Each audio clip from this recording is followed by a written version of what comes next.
The SuperGate activated with energies that made normal StarGate travel look like a candle beside a star. From Infinity's bridge, Captain Lasky watched the massive structure, built from pieces of dozens of normal StarGates, tear open a wormhole large enough to accommodate vessels that dwarfed even his supercarrier. The event horizon rippled with colors that shouldn't exist in normal space, and Roland's sensors screamed warnings about energy readings that exceeded anything in the AI's database. "Captain, that's not a HOTAC coming through," Roland reported, his avatar flickering with what might have been genuine concern. "Energy signature is. I don't have a classification for this. Its reading is part matter, part energy, and part something my sensors can't even identify. Whatever's coming through that gate makes ancient technology look primitive."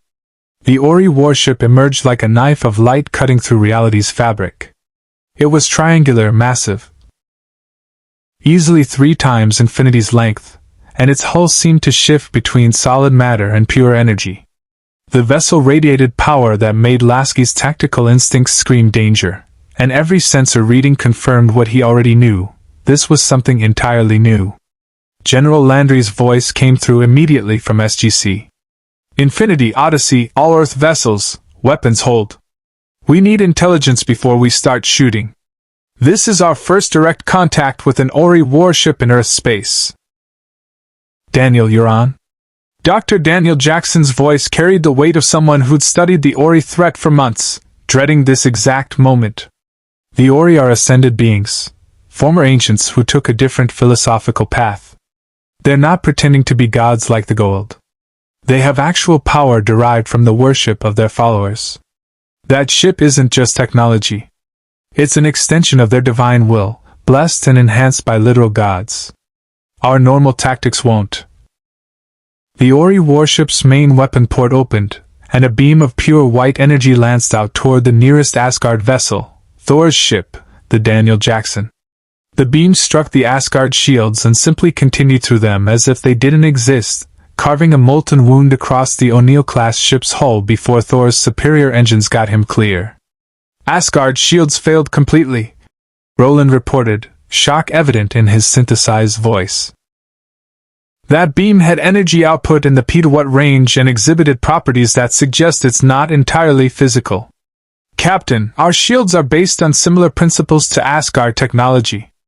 If that thing fires at us, we find out if Forerunner engineering is tougher than Asgard."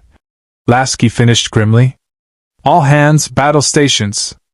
Roland, get me firing solutions on that vessel. Mac cannons, full spread. Let's see if gods bleed when you hit them with 3,000 tons of tungsten at relativistic velocities." Master Chief John 117's voice came through from the Pillar of Autumn's weapons platform. "Infinity, Autumn standing by. Captain Keyes has the Mac gun locked on target. Waiting for your order." Before Lasky could give the command, the Ori warship's communication systems activated, and a voice filled every speaker on every Earth vessel. A voice that carried harmonics suggesting multiple speakers or something beyond human vocal cords. "Humans of the Tauri and the travelers from the distant realm. I am Prior Damaris, servant of the Ori, speaking with the voice of the gods themselves. We have observed your defiance of the Goa'uld parasites and your alliance with the fallen Alterans who abandoned their divine purpose. The Ori offer you salvation through origin, accept the truth of the Book of Origin, and ascend to enlightenment. Reject the path, and face judgment." On Earth's surface, in the SGC briefing room, Magistrate Sienna of the ancient battleship Tria stood with an expression that mixed ancient guilt and present determination. "General Landry, the Ori and Alterans were once one people. We split over the fundamental question of Ascension's purpose. The Alterans believed in non-interference and individual enlightenment. The Ori believed ascended beings should rule over lower forms of life, drawing power from worship. We fled to this galaxy to escape them. Now they've found a way through, and they will not stop until every human either worships or dies." Colonel Mitchell looked at the tactical display showing the Ori warship holding position near the Supergate. "So basically, we're looking at evil ancients with an entire galaxy's worth of worshippers powering them up, commanding ships that ignore our shields, offering conversion or death. Anyone else getting serious Covenant flashbacks? Commander Palmer's voice came through from Infinity. Colonel, the Covenant at least could be killed with conventional weapons. This prior is claiming divine authority backed by actual supernatural power. How do Spartans fight gods? The answer came from an unexpected source. Daniel Jackson, whose years studying ascension and ancient philosophy had prepared him for exactly this theological warfare. We fight them the same way the ancients should have fought them millennia ago. By exposing the lie at the heart of their religion. The Ori claim worship leads to ascension, but it's false. Worshippers never ascend, they just feed power to beings who hoard it. We need to break their hold on human populations by proving origin is a predatory faith, not a path to enlightenment. That's a long-term strategy, Daniel. Landry replied.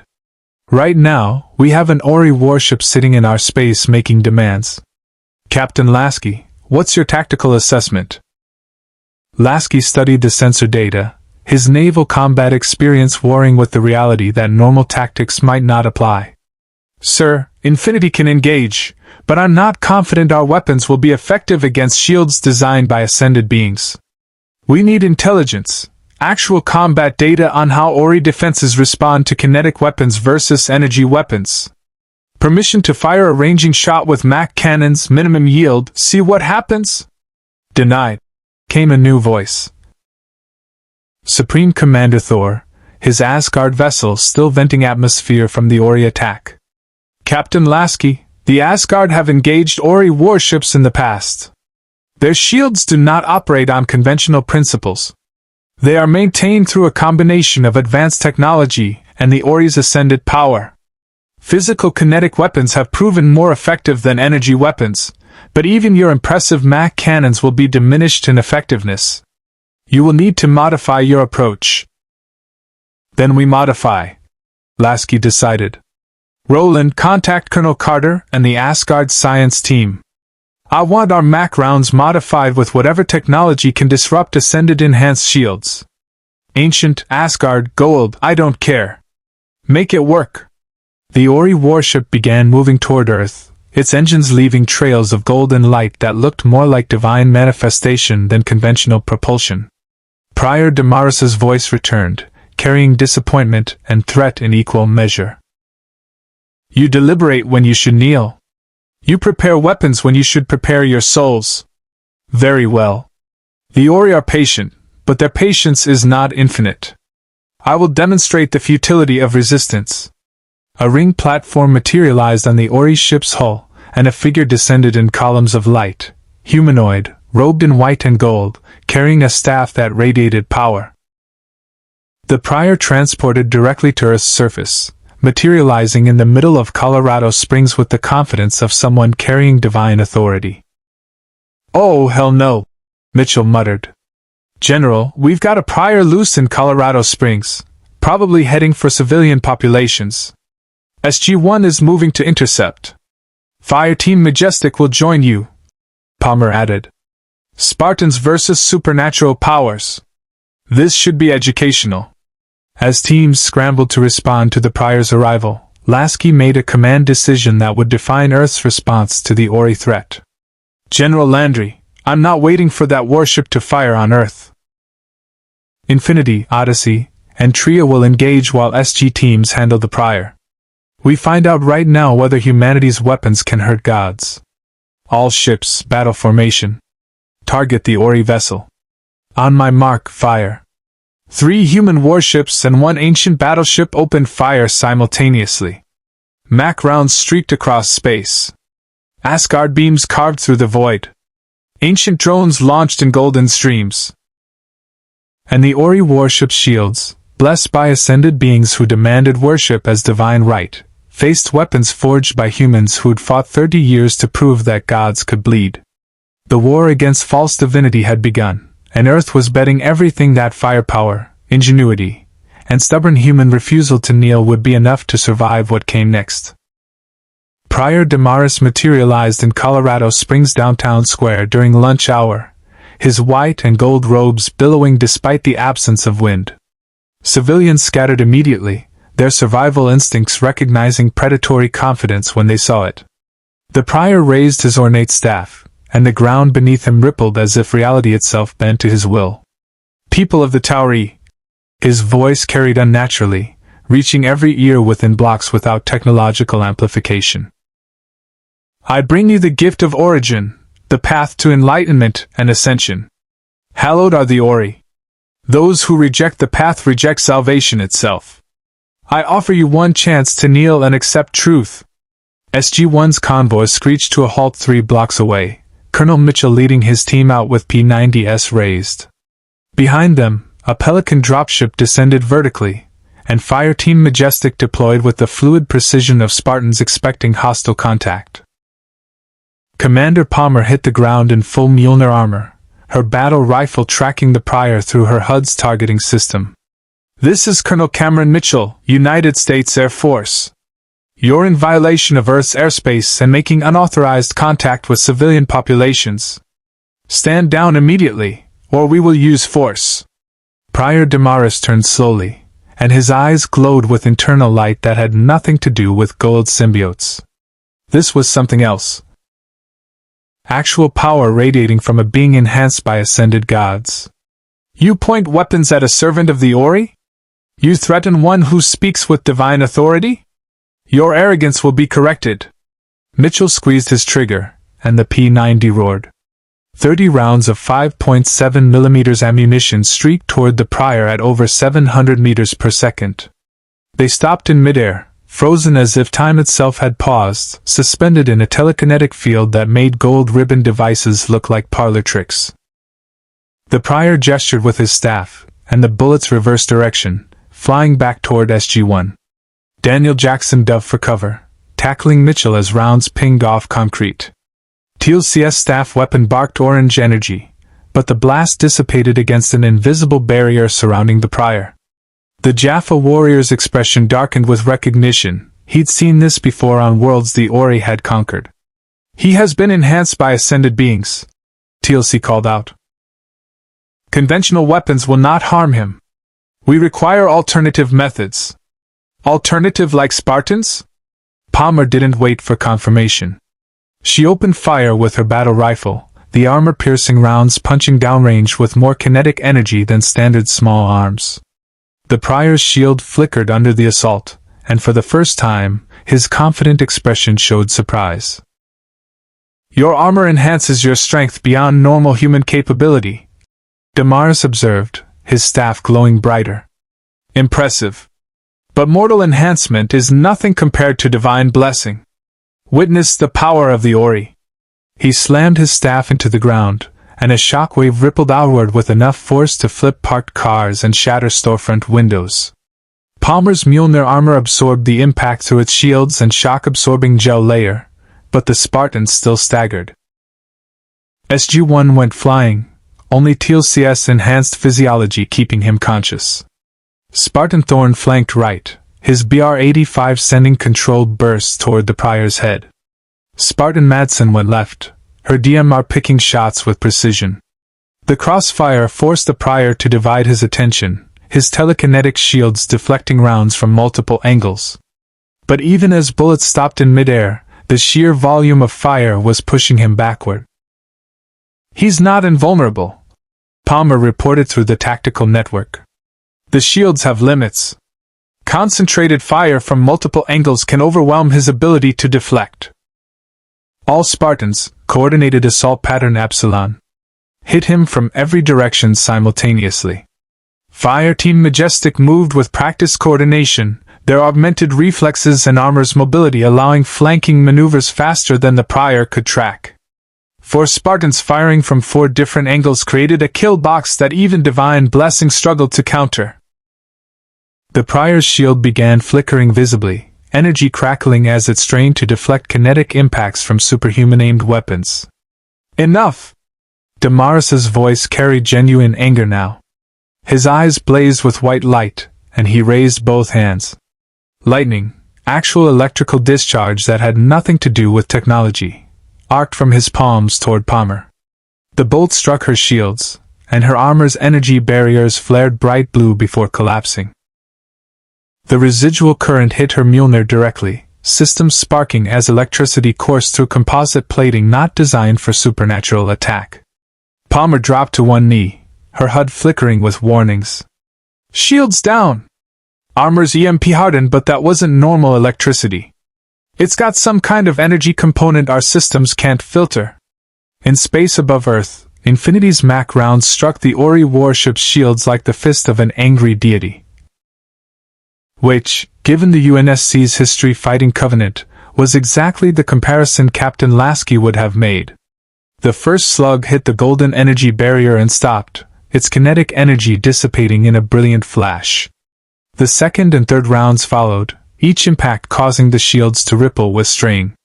"Shields are holding," Roland reported, analyzing the engagement in real time. "But Captain, look at the energy displacement patterns. The Ori shields aren't regenerating as efficiently as Covenant shields did. Each impact is causing cumulative damage. If we sustain fire, we might actually punch through." The ancient battleship Tria added its drone weapons to the assault, thousands of yellow glowing projectiles swarming the Ori vessel like angry hornets. The drones were designed by ancients to combat other ancient technology. They carried properties specifically meant to disrupt ascended enhanced systems. Where they struck, the Ori shields flickered more violently. "Magistrate Sienna's weapons are having enhanced effect," Thor observed from the Daniel Jackson, his Asgard vessel coordinating fire from a safe distance while damage control teams sealed hull breaches. "The Ancients and Ori share technological foundations. Ancient weapons can exploit weaknesses in Ori designs that our technology cannot detect." Lasky saw the opportunity. "Roland, coordinate our Mac fire with Tria's drone strikes. When the drones weaken a shield section, we hit that exact point with concentrated kinetic fire. Let's see if combined Ancient and UNSC weapons can crack this thing." The Odyssey added Asgard beam weapons to the coordinated assault, Colonel Carter commanding Earth's BC-304 with the tactical precision of someone who'd fought impossible battles for 9 years. Blue energy beams lanced out, probing for weak points in shields already stressed by Mac impacts and drone weapons. The Ori warship returned fire, its main weapon carving through space with terrifying power. The beam caught Odyssey's port side, and even with shields raised, the human vessel's hull began glowing cherry red from heat transfer. Carter's damage control team scrambled as hull plating sublimated under assault from weapons blessed by ascended beings. "Odyssey taking heavy damage," Carter reported, her voice strained but professional. "Shields at 30%. Hull breaches on decks 4 and 5. We can't sustain direct hits from that thing. Infinity, we need covering fire now." Lasky didn't hesitate. "Roland, all forward batteries on the Ori ship. Every Mac gun we have. Fire for effect." Infinity's full broadside spoke with the accumulated fury of human engineering pushed to its absolute limits. 16 Mac rounds launched simultaneously, each slug carrying enough kinetic energy to crack continental plates. The barrage struck the Ori warship's shields in a cascading impact that finally, impossibly, began to show results. The golden barrier flickered. Cracked. And in one section, barely 10 meters wide, failed completely. "Shields down in forward section." Roland's excitement was palpable. Window of opportunity, 8 seconds before shield regeneration completes. "Tria, if you've got a killing shot, now's the time." Magistrate Sienna's ancient battleship fired a concentrated barrage of drone weapons directly into the exposed hull section. The drones burrowed into Ori's ship's armor, detonating with ancient precision against critical systems. Secondary explosions rippled across the warship's surface as internal systems catastrophically failed. But the Ori vessel didn't die. Its shields regenerated, damaged sections sealed with golden energy, and it began charging weapons for another devastating salvo.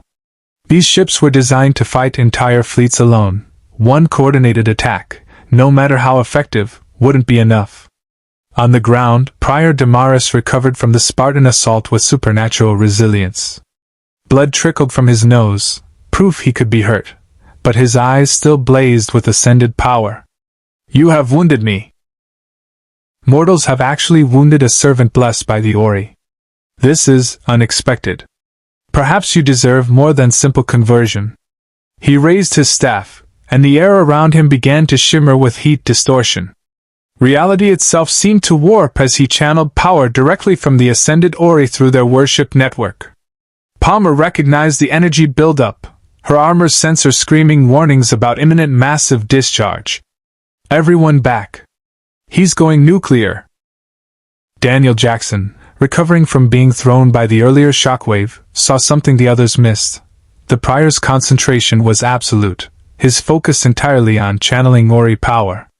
That meant his personal defenses were diminished. And lying 10 meters away was a fallen staff weapon from TLC's position. Daniel grabbed the Jaffa weapon, aimed with archaeologist's determination rather than soldier's precision, and fired. The orange plasma bolt caught Prior Damaris in the chest just as he released his accumulated energy. The resulting explosion was visible from Infinity's orbit, a detonation that combined Ori divine power with staff weapon plasma in a reaction that physics couldn't fully explain. When the light cleared, a crater 20 meters wide occupied the space where the Prior had stood. Mitchell pulled himself up, ears ringing. Daniel! Did you just kill a god-powered superhuman with a Goa'uld staff weapon? I killed a man channeling power he couldn't fully control while distracted. Daniel corrected, still staring at the crater. But yeah, basically. In space, the Ori warship detected its Prior's death and made a tactical decision. The massive vessel turned, its engines flaring with golden light, and retreated toward the StarGate. Not destroyed, not defeated, but warned that Earth possessed weapons and warriors capable of hurting even servants of ascended gods. Lasky watched it go, knowing this was just the beginning. General Landry, the Ori know we can fight them now. They'll come back with more ships, more Priors, and strategies specifically designed to counter our capabilities. Let them come, Landry replied grimly. We just proved that gods bleed when you hit them hard enough. That's more than most galaxies can say. The debriefing room at StarGate Command felt crowded with representatives from 3 civilizations and 2 universes. Captain Lasky appeared via holographic projection from Infinity, still holding defensive orbit. Magistrate Sienna stood with ancient poise beside Supreme Commander Thor's hologram. Master Chief occupied one corner, his armor's motion tracker unconsciously scanning even in this secure facility. General Landry presided over controlled chaos as analysts presented data from humanity's first direct engagement with Ori forces. Let's start with the bad news, Landry began, gesturing to the tactical display. Colonel Carter, your assessment of the Ori warship's capabilities? Carter pulled up sensor logs, her astrophysicist's mind parsing data that made normal physics look quaint. Sir, the Ori vessel shields operate on principles that combine advanced technology with what can only be described as metaphysical energy. They draw power directly from the Ori's worship network, millions of converted humans across their origin galaxy literally feeding energy to their gods, who then channel it into their ships. The more worshippers they have, the stronger their defenses become. Which means this isn't just a military problem, Daniel interjected, still wearing the battle-damaged jacket from his encounter with Prior Damaris. Every human world that converts to origin makes the Ori physically stronger. We're fighting a religion that's also a power source. Defeating their ships is meaningless if we can't stop the conversion of human populations. Master Chief's filtered voice cut through the discussion with Spartan directness. Then we target their conversion infrastructure. Identify worlds where Priors are actively recruiting. Deploy teams to expose the lie that origin doesn't lead to ascension, just enslavement. Cut off their worship supply, weaken their ships. Easier said than done, Chief, Mitchell replied, pulling up intelligence reports from Talk-RA networks. The Ori crusade has been ongoing for months in distant parts of the galaxy. They've already converted dozens of human worlds. The Priors don't just preach, they perform miracles. Healing the sick, raising the dead, demonstrating actual supernatural power. How do we counter that? Magistrate Sienna's expression carried millennia of guilt. You counter it with truth. The Ori do grant their priors genuine power, but at a cost the converts never understand. Every miracle performed binds that population more tightly to worship. The priors themselves are slaves, enhanced humans who've surrendered their free will in exchange for abilities. They believe they serve willingly, but the Ori have conditioned them so thoroughly that independent thought is impossible. Sounds like indoctrination on a supernatural scale. Commander Palmer observed via comlink. The Covenant used religious indoctrination to control entire species. We broke that through military victory and exposing their prophets as frauds. Can we do the same here? The difference is the Ori aren't frauds, Thor stated bluntly. They are ascended beings with actual divine power. The Covenant's prophets claimed religious authority they didn't possess. The Ori's claims of divinity are technically accurate. They simply omit that divinity doesn't make them worthy of worship. Lasky studied the tactical problem with naval officers' pragmatism. Then we need a two-front war. Military engagement to stop their ships from glassing human worlds. Ideological warfare to prevent conversion and potentially deconvert existing worshippers. We hit them hard in space while SG teams and Spartans undermine their religious authority on the ground. We also need better weapons, Captain Keyes added, his Pillar of Autumn still serving as orbital platform despite damage. Our MAC rounds hurt the Ori ship, but only when combined with ancient drone weapons. We need to modify our kinetic weapons to exploit weaknesses in Ascended enhanced technology. Make every slug a god killer. Roland's avatar appeared in the holographic display, interfacing directly with SGC computers. I've been analyzing the shield interaction data. The Ori shields resonate at specific frequencies tied to their worship network. When enough worshippers pray simultaneously, the shields strengthen. But that resonance also creates a vulnerability. If we can generate counter-resonance, essentially jamming their prayer network, we might disrupt the metaphysical component of their defenses. Carter's eyes lit up with scientific excitement. Roland's right. It's like active noise cancellation but for spiritual energy. We need to understand the quantum frequencies involved, build emitters that can broadcast counter-resonance, and time it precisely with kinetic strikes. But theoretically, we could sever the connection between Ori worship and their ship's shields. How long to develop this technology? Landry asked. Working with Asgard assistants and ancient databases? 2 weeks, maybe 3. Carter estimated. But that's just the ship-based systems. Countering priors on the ground requires different approach. TLC, who'd remained silent during the technical discussion, finally spoke with the weight of experience fighting religious tyranny. The prior's power comes from absolute faith in the Ori. To defeat them, we must create doubt. During my enslavement to Apophis, I believed the Goa'uld were gods because I had witnessed their power. Only when I saw their weaknesses, saw them bleed in fear, did I recognize them as false gods. We must do the same with the Ori. We already made them bleed, Mitchell said with satisfaction. Daniel killed a prior with a staff weapon. That footage is going to every human world we can reach. Let them see that servants of the Ori can die like anyone else. But we must be careful. Daniel cautioned. The Ori will use Prior Damaris's death as martyrdom propaganda. They'll claim he sacrificed himself to test our worthiness or some other religious justification. We need a more comprehensive counter-narrative. Master Chief shifted slightly, his Spartan training recognizing the strategic parallel. During the Covenant War, we captured enemy religious artifacts and used them to create internal conflicts within their faith structure. Do the Ori have similar vulnerabilities? Sacred texts that contradict their actions? Prophecies we can reinterpret? The Book of Origin.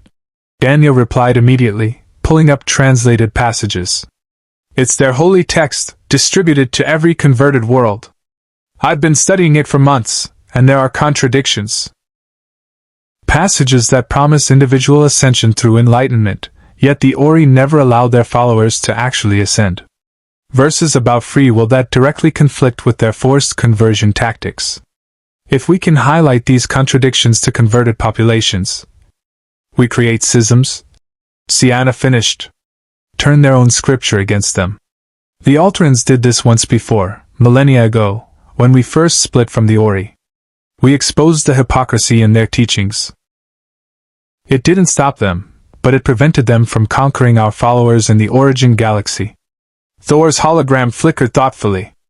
The Asgard can assist with disseminating counter-propaganda. Our holographic technology can broadcast messages directly to converted worlds without requiring physical presence. Combined with Takare intelligence networks identifying which worlds are wavering in their faith, we can target our ideological warfare precisely. Landry felt the pieces coming together, a comprehensive strategy that addressed both military and ideological dimensions. All right. Here's how we proceed. Colonel Carter, you work with Roland and the Asgard on shield disruption technology. I want those emitters operational in 2 weeks. Captain Lasky, Infinity maintains defensive posture but begins modifications for anti-Ori capabilities. Master Chief, Commander Palmer, you'll lead joint UNSC task forces to liberate converted worlds and capture Ori technology for analysis. And me? Daniel asked. You're our theological warfare specialist. Work with Magistrate Sienna and the Takare to develop comprehensive counter-propaganda. Expose every contradiction in the Book of Origin. Show converted humans that the Ori promise enlightenment but deliver slavery. Make them question their faith. Mitchell grinned. Religious warfare, technological arms race, and Spartans liberating planets. It's like someone combined the Crusades with the Covenant War and threw in StarGate for good measure. Indeed, TLC replied with the faintest hint of satisfaction. The meeting broke as personnel moved to their assignments. Master Chief approached Captain Lasky's hologram with a question that had been forming since the prior engagement. Sir, the prior demonstrated abilities that exceeded anything in UNSC combat doctrine. Telekinesis, energy manipulation, reality warping. Spartan augmentation isn't designed to counter supernatural threats. We need adaptation protocols. Lasky considered the Spartan 2's assessment. What do you suggest, Chief? Ancient gene therapy. If the Ancients' technology can be activated by specific genetic markers, and if that technology was designed to counter Ori powers, then Spartans with the ATA gene could access weapons and defenses specifically made for this fight. We adapt or we die. Always have. Magistrate Sienna overheard the exchange and approached with measured consideration. The ancient gene therapy carries risks. The activation sequence can be traumatic for unmodified humans. For someone already enhanced through your Spartan augmentation, the interaction could be unpredictable. I volunteer regardless. The chief stated simply. Spartans take risks to complete missions. If this increases our effectiveness against the Ori, it's necessary. Lasky met the Spartan's gold-visored gaze, recognizing the same dedication that had made John 1:17 a legend in his own universe. Permission granted, Chief. But you're taking Carter and an Asgard medical team for monitoring. If the gene therapy interacts badly with your augmentation, I want every precaution in place. As preparations began for humanity's expanded war against divine tyranny, reports came through Takare channels that chilled everyone in the command center. 3 more Ori warships had emerged through the StarGate, and priors were appearing on human worlds across 2 sectors. The crusade was accelerating, the Ori responding to their defeat at Earth with overwhelming force. The war was no longer coming, it had arrived in full divine fury, and Earth stood at the center of a conflict that would determine whether humanity worshipped on its knees or fought on its feet. The planet designated P7J989 had been a free Jaffa settlement. 3,000 former warriors who'd thrown off Goa'uld slavery and established an independent community. When SG-3 arrived through the StarGate for a routine diplomatic check-in, they found a village transformed. White and gold banners bearing Ori scripture hung from every building.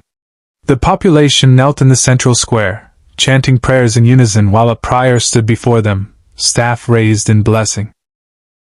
Colonel Reynolds held position behind the tree line, his team watching through binoculars as the prior performed what could only be described as a miracle. A Jaffa child, crippled from birth and unable to walk, stood at the prior's feet.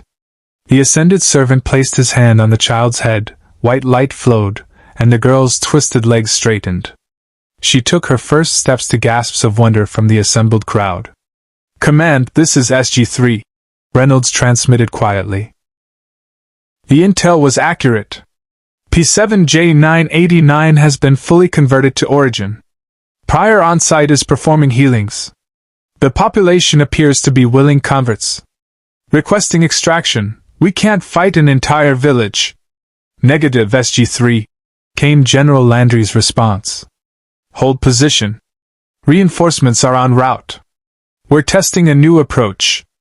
The reinforcements arrived via Asgard beaming. Columns of white light depositing Master Chief, Commander Palmer, and Fireteam Majestic directly into the forest alongside SG-3. The Spartans materialized with weapons ready, their Mjolnir armor's active camouflage rendering them nearly invisible among the trees. "Chief Palmer," Reynolds greeted with visible relief. "Glad to have Spartans on this one, but I'm not sure how we're supposed to deconvert 3,000 people who just watched a crippled kid walk for the first time." "That's a pretty convincing miracle." Master Chief studied the scene through his helmet's optics, analyzing the prior's positioning and the crowd's composition. "We don't deconvert them today. We planned out. Show them the cost of the miracle they just witnessed. Commander, you have the infiltration package?" Palmer produced a small device built by Colonel Carter and Roland, a quantum resonance scanner designed to detect the energy signatures of Ori worship connections. If the prior's healing worked the way Magistrate Sienna described, that child now has a metaphysical link to the Ori. She's literally channeling a portion of her life force to them every time she prays. The scanner will prove it. And how do we get close enough to scan her without the prior turning us into divine lightning rods? Reynolds asked. Spartans don't do subtle very well, Palmer admitted, but we do fast and overwhelming very effectively. Thorn Madsen, you're with me. We go in hard, grab the girl, scan her, broadcast the results to the whole village, and extract before the prior can coordinate a response. 30 seconds in and out. Master Chief accessed the tactical network connecting to Infinity in orbit. Captain Lasky, be ready for emergency extraction. If this goes wrong, we'll need immediate Asgard beaming to pull us out. Standing by, Chief. Lasky confirmed. But I'm also watching 3 Ori warships holding position near the StarGate. If they detect Spartan activity on that planet, they might intervene. Make it fast. The Spartans moved with the speed their augmentation and armor permitted, a blur of motion that covered 50 meters in seconds. Palmer reached the child before the prior could react, scooping her up with enhanced strength while Madsen's scanner activated. The device hummed, projecting a holographic display visible to everyone in the square. The skin showed the girl's biosignature, but overlaid on it was a second pattern, a golden thread of energy flowing from her body toward somewhere else. The connection pulsed in rhythm with her heartbeat, each pulse sending a portion of her life force through dimensions to feed ascended beings she'd never meet. See this? Palmer's voice boomed through her armor's speakers, addressing the shocked crowd. Your prior healed this child, but he didn't tell you the cost. She's bound to the Ori now. Every prayer, every moment of worship, she's giving them her life energy. They're not saving you, they're farming you. The prior's expression shifted from benevolent to furious. Heretics! You dare interrupt divine blessing with your corrupted technology? The Ori have granted this child the ability to walk. At the cost of making her a slave. Master Chief interrupted, his filtered voice carrying absolute conviction. I've fought religious zealots before. The Covenant promised salvation through their great journey. Billions died believing the lie. The Ori are doing the same thing. Promising ascension while keeping you as livestock. The prior raised his staff, eyes blazing with power. You will be silenced, demon spawn. Hallowed are the Ori. Energy crackled, but before the prior could unleash divine wrath, Spartan Thorn fired a single shot from his battle rifle. The round struck the prior's staff, shattering the ornate weapon in a shower of crystal fragments. Without his focus item, the Prior's channeled power discharged wildly, blasting a crater in the ground 10 meters away. The crowd gasped. Palmer set the child down gently, ensuring her scanner display remained visible. Your Prior was about to kill this girl to silence the truth. Think about that. What kind of gods demand worship under threat of death? The Prior scrambled for his broken staff, but Master Chief stepped forward, his 7-foot armored frame dwarfing the ascended servant. Your gods aren't here. You are. And you bleed like anyone else. Prior Damaris learned that lesson on Earth. Want to be next? For a moment, divine certainty flickered in the Prior's eyes, replaced by very human fear. He raised his hands in a final attempt to call Ori power without his staff, but the effort was clearly straining him. Blood trickled from his nose as he channeled energy his mortal body couldn't handle. Hallowed are the Ori! He gasped, collapsing to his knees. Master Chief didn't kill him. Instead, he let the Prior's own overreach do the work. The servant of ascended gods fell unconscious, victim of trying to channel power beyond his enhanced physiology's limits.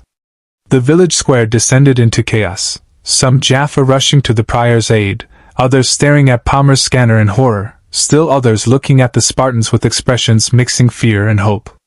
The conversion wasn't complete. Seeds of doubt had been planted. SG-3 Spartans, extract now, Landry ordered. The Ori ships are moving. Get out before they level that village. Asgard beaming activated, pulling the teams back to Infinity just as energy signatures spiked near P7J989. The Ori warships were indeed responding, but not with immediate violence. Instead, another Prior beamed down to the village, reinforcement to shore up wavering faith.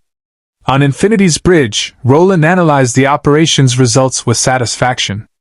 Captain, intelligence intercepts indicate confusion on P7J989. The Ori are sending priests to counter our message, which means they consider it a threat. We hurt their conversion efforts. One village isn't going to win this war, Lasky observed, but it's proof of concept.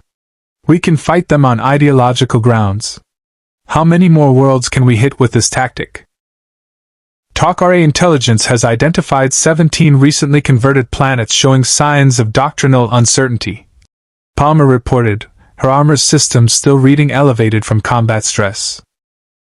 If we deploy teams to each world, expose the worship to slavery connection, we could create systematic doubt across their recruitment network. Master Chief removed his helmet, revealing features marked by decades of combat.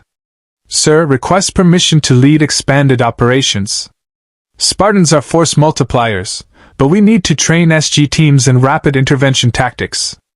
Hit converted worlds, expose the Ori's lies, extract before they can respond with overwhelming force. Guerrilla warfare on a galactic scale.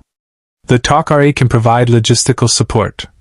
Jacob Carter's voice came through from his Ori vessel. We've been fighting system lords for centuries using similar tactics. Hit and run, ideological subversion, undermining authority.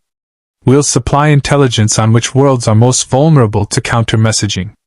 Daniel Jackson appeared on the communication channel from his SGC office, surrounded by ancient texts and religious manuscripts. I've finished the counter-propaganda package.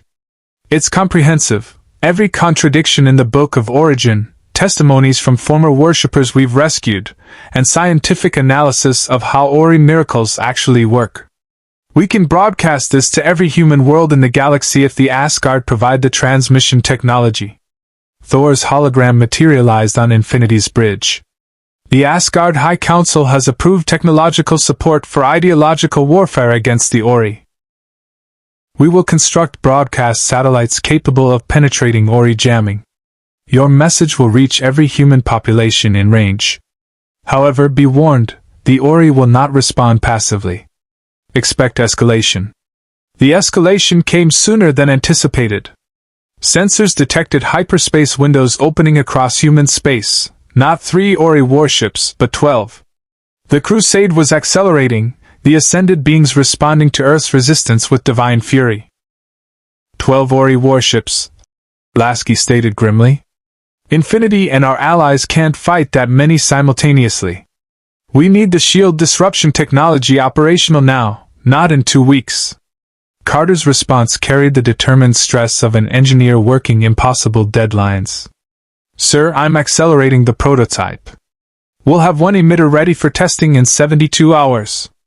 It won't be pretty, and it might explode, but it'll either disrupt Ori's shields or create a very large crater. Your choice, which sounds better. I'll take the exploding option if it means we can hurt these things. Lasky decided. General Landry, recommend we concentrate our fleet at Earth and prepare for siege. The Ori are coming in force, and we need every advantage. As Earth's defenders prepared for the largest engagement since the Goa'uld assault, Master Chief stood in Infinity's armory, examining the ancient gene therapy injection Carter had prepared. The clear liquid glowed faintly with technology humans were only beginning to understand. Commander Palmer entered, her expression concerned behind her professional demeanor. Chief, you don't have to do this. We can fight the Ori without ancient genes. We can fight, John 1:17 agreed. But can we win? Spartans were created to do whatever's necessary to protect humanity. If ancient technology gives us an edge against ascended powers, I take that edge. It's what we do. He injected the serum without hesitation, and his enhanced physiology immediately began reacting. The gene therapy interfaced with Spartan augmentation in ways the designers never anticipated, creating something unprecedented, a warrior with both human enhancement and ancient genetic markers. Designed to fight gods with tools made by their predecessors. The Ori crusade had met its match. Humanity that refused to kneel, enhanced with technology from civilizations that understood divinity's true nature, and commanded by warriors who'd proven that faith was no match for firepower, determination, and the stubborn refusal to accept defeat. The ancient gene therapy hit Master Chief's enhanced physiology like a cascade of fire through his neural pathways. Dr. Carolyn Lamb monitored his vitals from the medical bay aboard Infinity, while Magistrate Sienna observed with ancient understanding of what was occurring at the genetic level. His autonomic systems are adapting faster than any human subject we've treated, Lamb reported, watching biosignatures spike and stabilize in patterns that shouldn't be possible. The Spartan augmentation is actually accelerating the gene integration.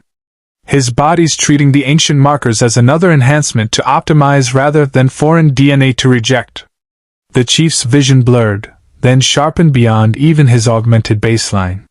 He could see energy patterns in the air, faint traces of subspace radiation from Infinity's engines, quantum fluctuations from the ship's shields, even the minute electromagnetic fields generated by medical equipment.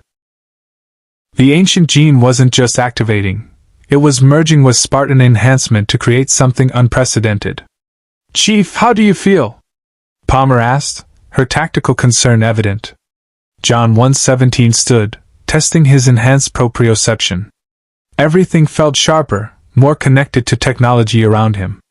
When he looked at the ancient control interface Sienna had brought for testing, symbols that should have been meaningless suddenly resolved into readable script. Functional. The gene is active. I can read ancient writing and sense technology that requires ATA activation. Sienna approached with an ancient device, a small crystal that required genetic authorization to activate. Try channeling energy through this. It's a basic power cell, harmless for testing purposes. The Chief took the crystal, and instinctively understood how to activate it. Energy flowed from his bioelectric field into the device, causing it to glow with soft blue light.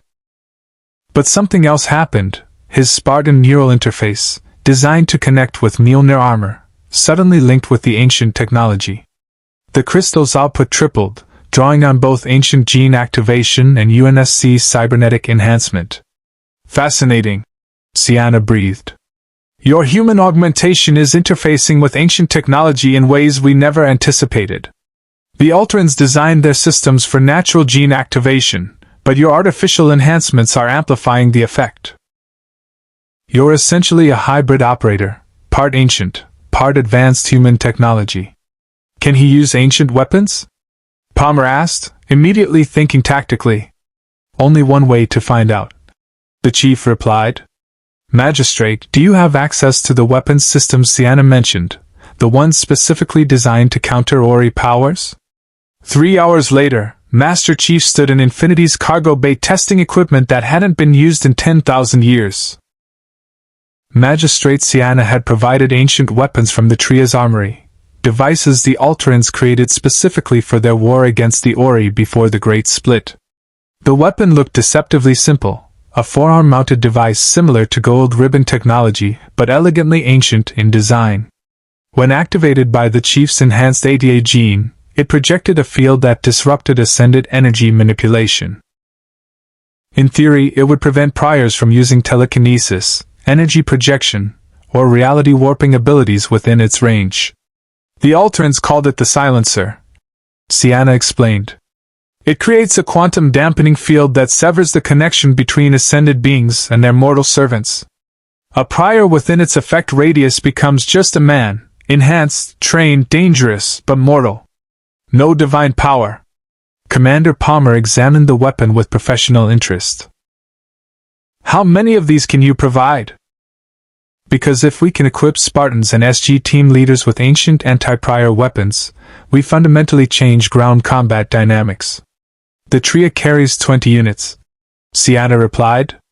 They were designed for Alteran warriors who possessed the gene naturally. With your chief's unique enhancement combination, he may be able to operate them at greater efficiency than we originally intended. The chief tested the silencer's activation, feeling energy flow through the ancient device interfacing with his neural implants.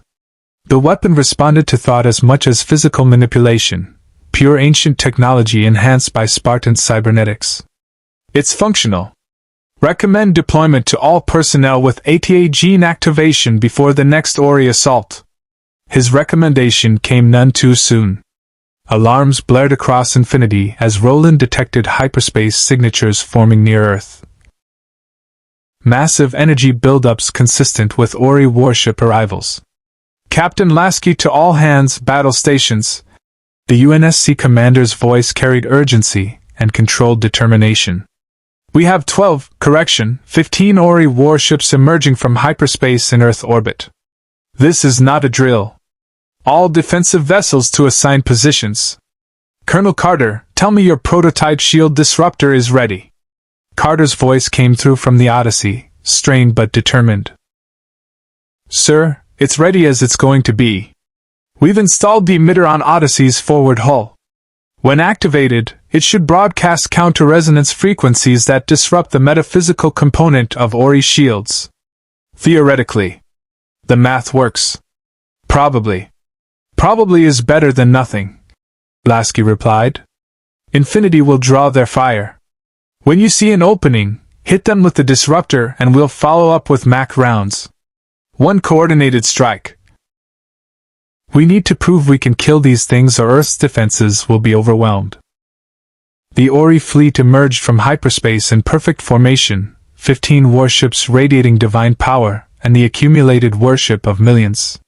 Their golden hulls seemed to shimmer between matter and energy, and each vessel broadcast the same message simultaneously. Humans of the Tauri, your resistance to origin has been noted and judged. The Ori offer one final opportunity for salvation. Accept the path, embrace enlightenment, or face purification. You have 1 hour to surrender your world. General Landry's response came from the Antarctic outpost, where he'd positioned himself at the ancient weapons platform. This is General Hank Landry of the United States Air Force and StarGate Command. Earth doesn't negotiate with false gods. We've defeated the Goa'uld, the replicators, and we'll defeat you. The Ori want worship? They can worship this. The ancient chair activated, and Major Lorne, enhanced with the strongest natural ATA gene on Earth, channeled drone weapons. Thousands of yellow glowing projectiles launched from Antarctica's ice, streaking into orbit with ancient precision. The drones swarmed the nearest Ori warship, seeking vulnerable points in shields designed to resist conventional weapons. But Ori's shields had been specifically enhanced to counter ancient technology. The drones impacted, detonated, and barely scratched the golden barriers protecting ascended blessed vessels. Ancient weapons are ineffective, Thor reported from the Daniel Jackson. The Ori have adapted their defenses specifically to nullify, alter, and countermeasures. This confirms they anticipated resistance from their former kin. Then we hit them with something they haven't adapted to, Lasky decided. All ships, concentrate fire on the lead vessel.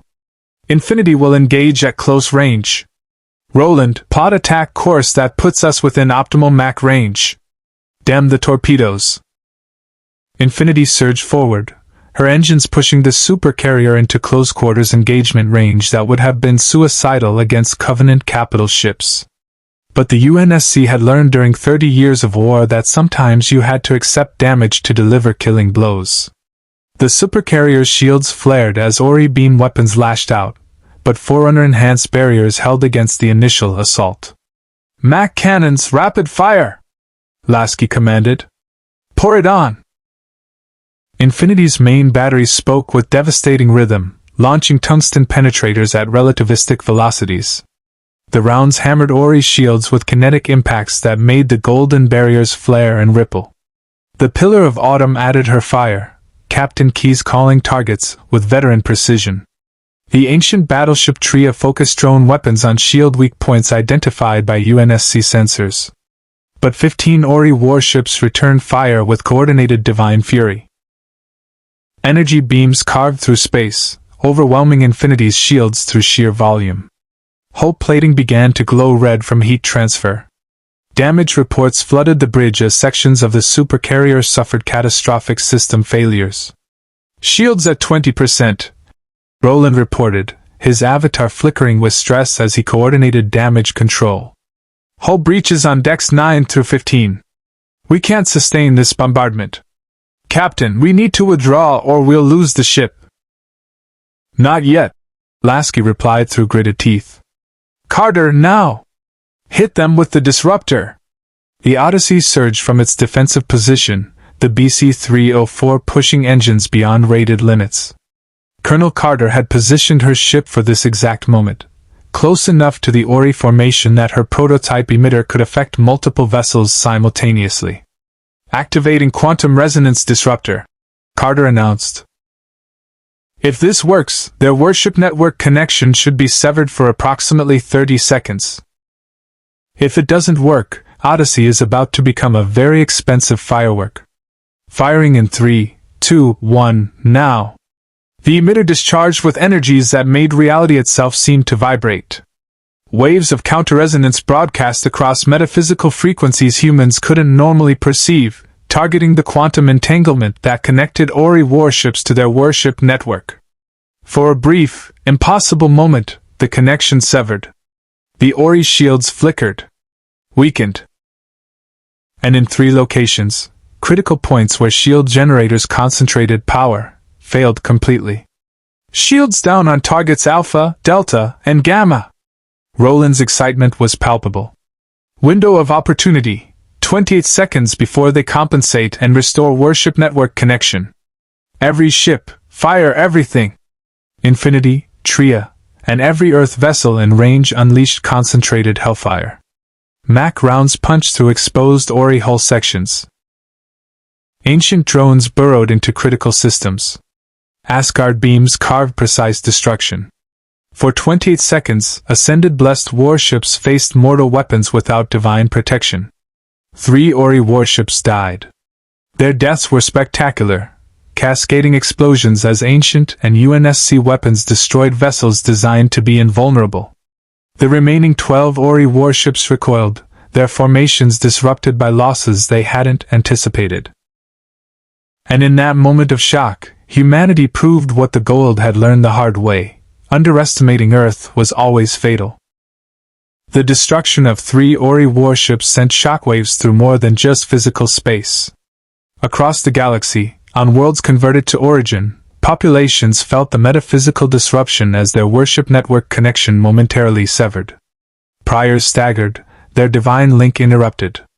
And in the Origin galaxy, the ascended Ori themselves registered something unprecedented. Actual losses inflicted by mortals they dismissed as insignificant. The remaining 12 Ori warships didn't retreat. Ascended pride wouldn't permit it, but their formation shifted to defensive posture.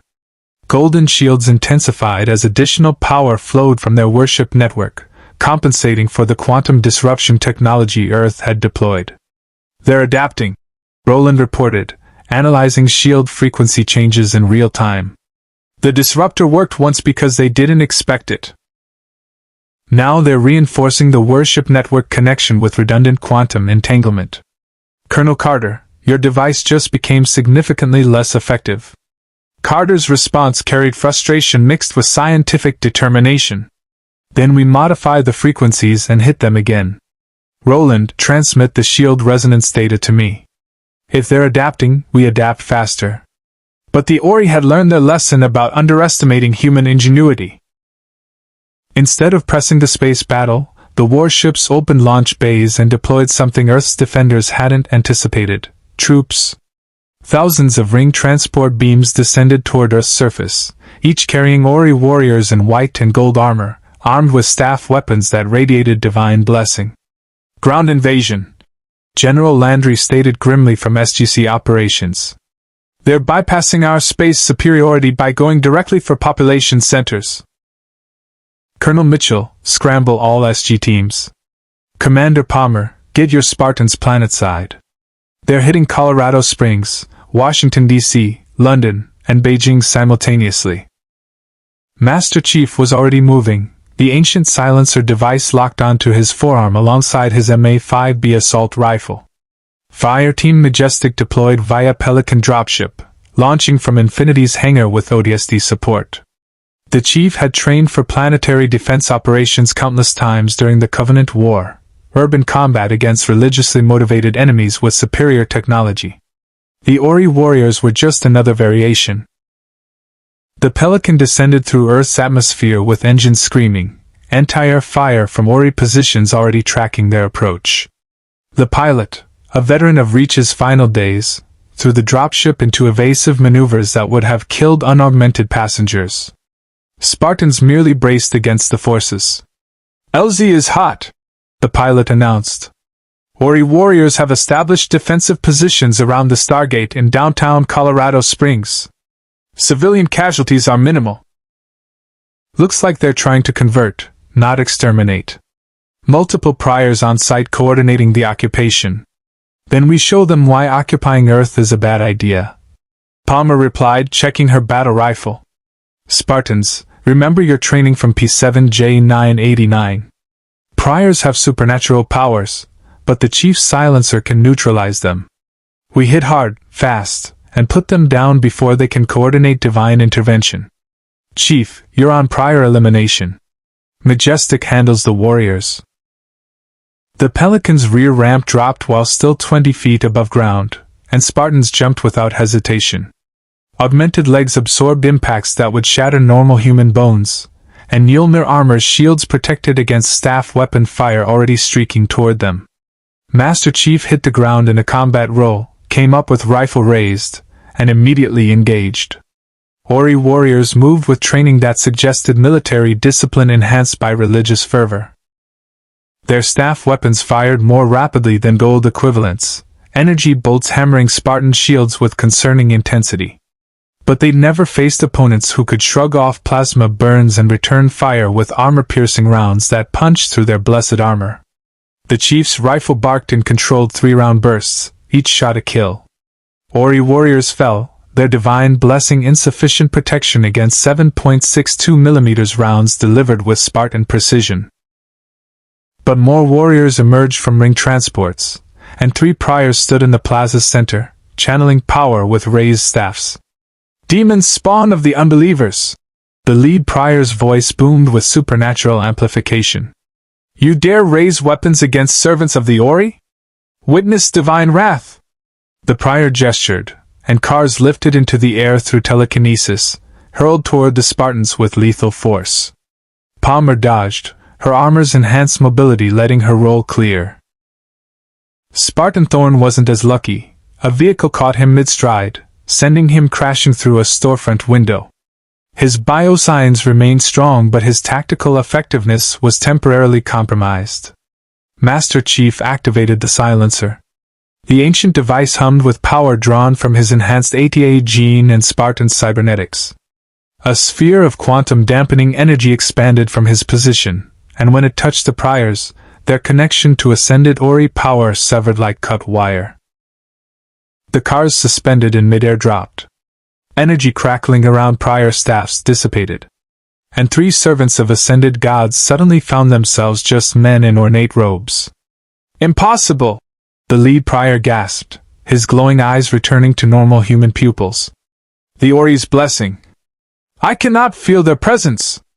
"That's the point," the chief replied, raising his rifle. "You're not fighting mortals blessed by gods. You're fighting mortals who learn how to kill gods. Surrender now." The prior's hand moved toward concealed weapon, and Master Chief fired once. The round struck center mass, and the prior fell without ceremony or divine intervention. The other 2 priors froze, their absolute faith in Ori protection shattered by watching their leader bleed out on Earth pavement. "Your choice," Palmer announced, her DMR tracking the remaining priors. "Surrender and we'll extract you for intel. Resist and join your friend. What's it going to be?" The prior's surrender was anticlimactic. Hands raised, staffs dropped, divine certainty replaced by very mortal fear. Spartan Madsen secured them with zip ties while the rest of Fireteam Majestic cleared Ori warriors from the plaza. The battle lasted 8 minutes from insertion to securing the area. Similar scenes played across Earth's major cities. SG teams, equipped with personal shield generators and supported by Air Force tactical units, engaged Ori warriors with the practiced efficiency of soldiers who'd fought alien invasions for years. The Ori had expected overwhelming force to break human resistance. Instead, they encountered coordinated defense that turned their invasion into a slaughter. In space above Earth, the remaining 12 Ori warships detected their ground forces' failure and made a tactical decision that revealed intelligence behind divine arrogance. They opened fire on the planet's surface, not with full purification beams that would glass continents, but with precision strikes targeting their own retreating warriors and captured priors. "They're destroying evidence," Roland reported with shock in his synthesized voice. "The Ori are killing their own troops to prevent us from interrogating them and exposing their vulnerabilities. Captain, these aren't mindless zealots. There's cold strategic calculation behind the religious facade." Lasky watched Ori beam weapons vaporize their own forces with grim understanding. "They can't afford to let their followers see divine servants captured and defeated by mortals. It undermines the entire religious foundation. That's why they're erasing the evidence, even if it means killing hundreds of their own warriors." The implications were clear. The Ori feared ideological defeat as much as military losses. General Landry's voice cut through the command channel with urgent authority. "All forces, the Ori are withdrawing from Earth's surface but maintaining orbital position. They've shifted tactics from invasion to siege. Captain Lasky, we need to press our advantage before they adapt to our shield disruptor." "Negative, General," Supreme Commander Thor interjected. "The Asgard sensors are detecting energy buildups across all 12 Ori warships. They are preparing for simultaneous firing, likely targeting Earth's major population centers. If all 12 vessels discharge their main weapons at once, no defensive measures will prevent catastrophic casualties." Master Chief's voice came through from the surface, calm despite the tactical nightmare. "Then we give them a target they can't ignore.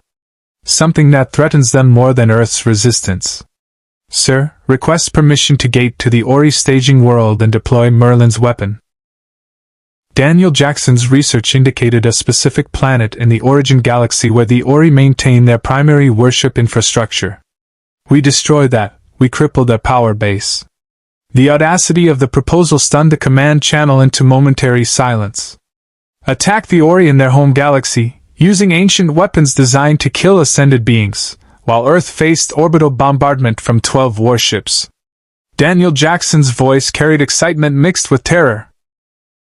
"Chief, Merlin's weapon is still theoretical. We haven't tested it.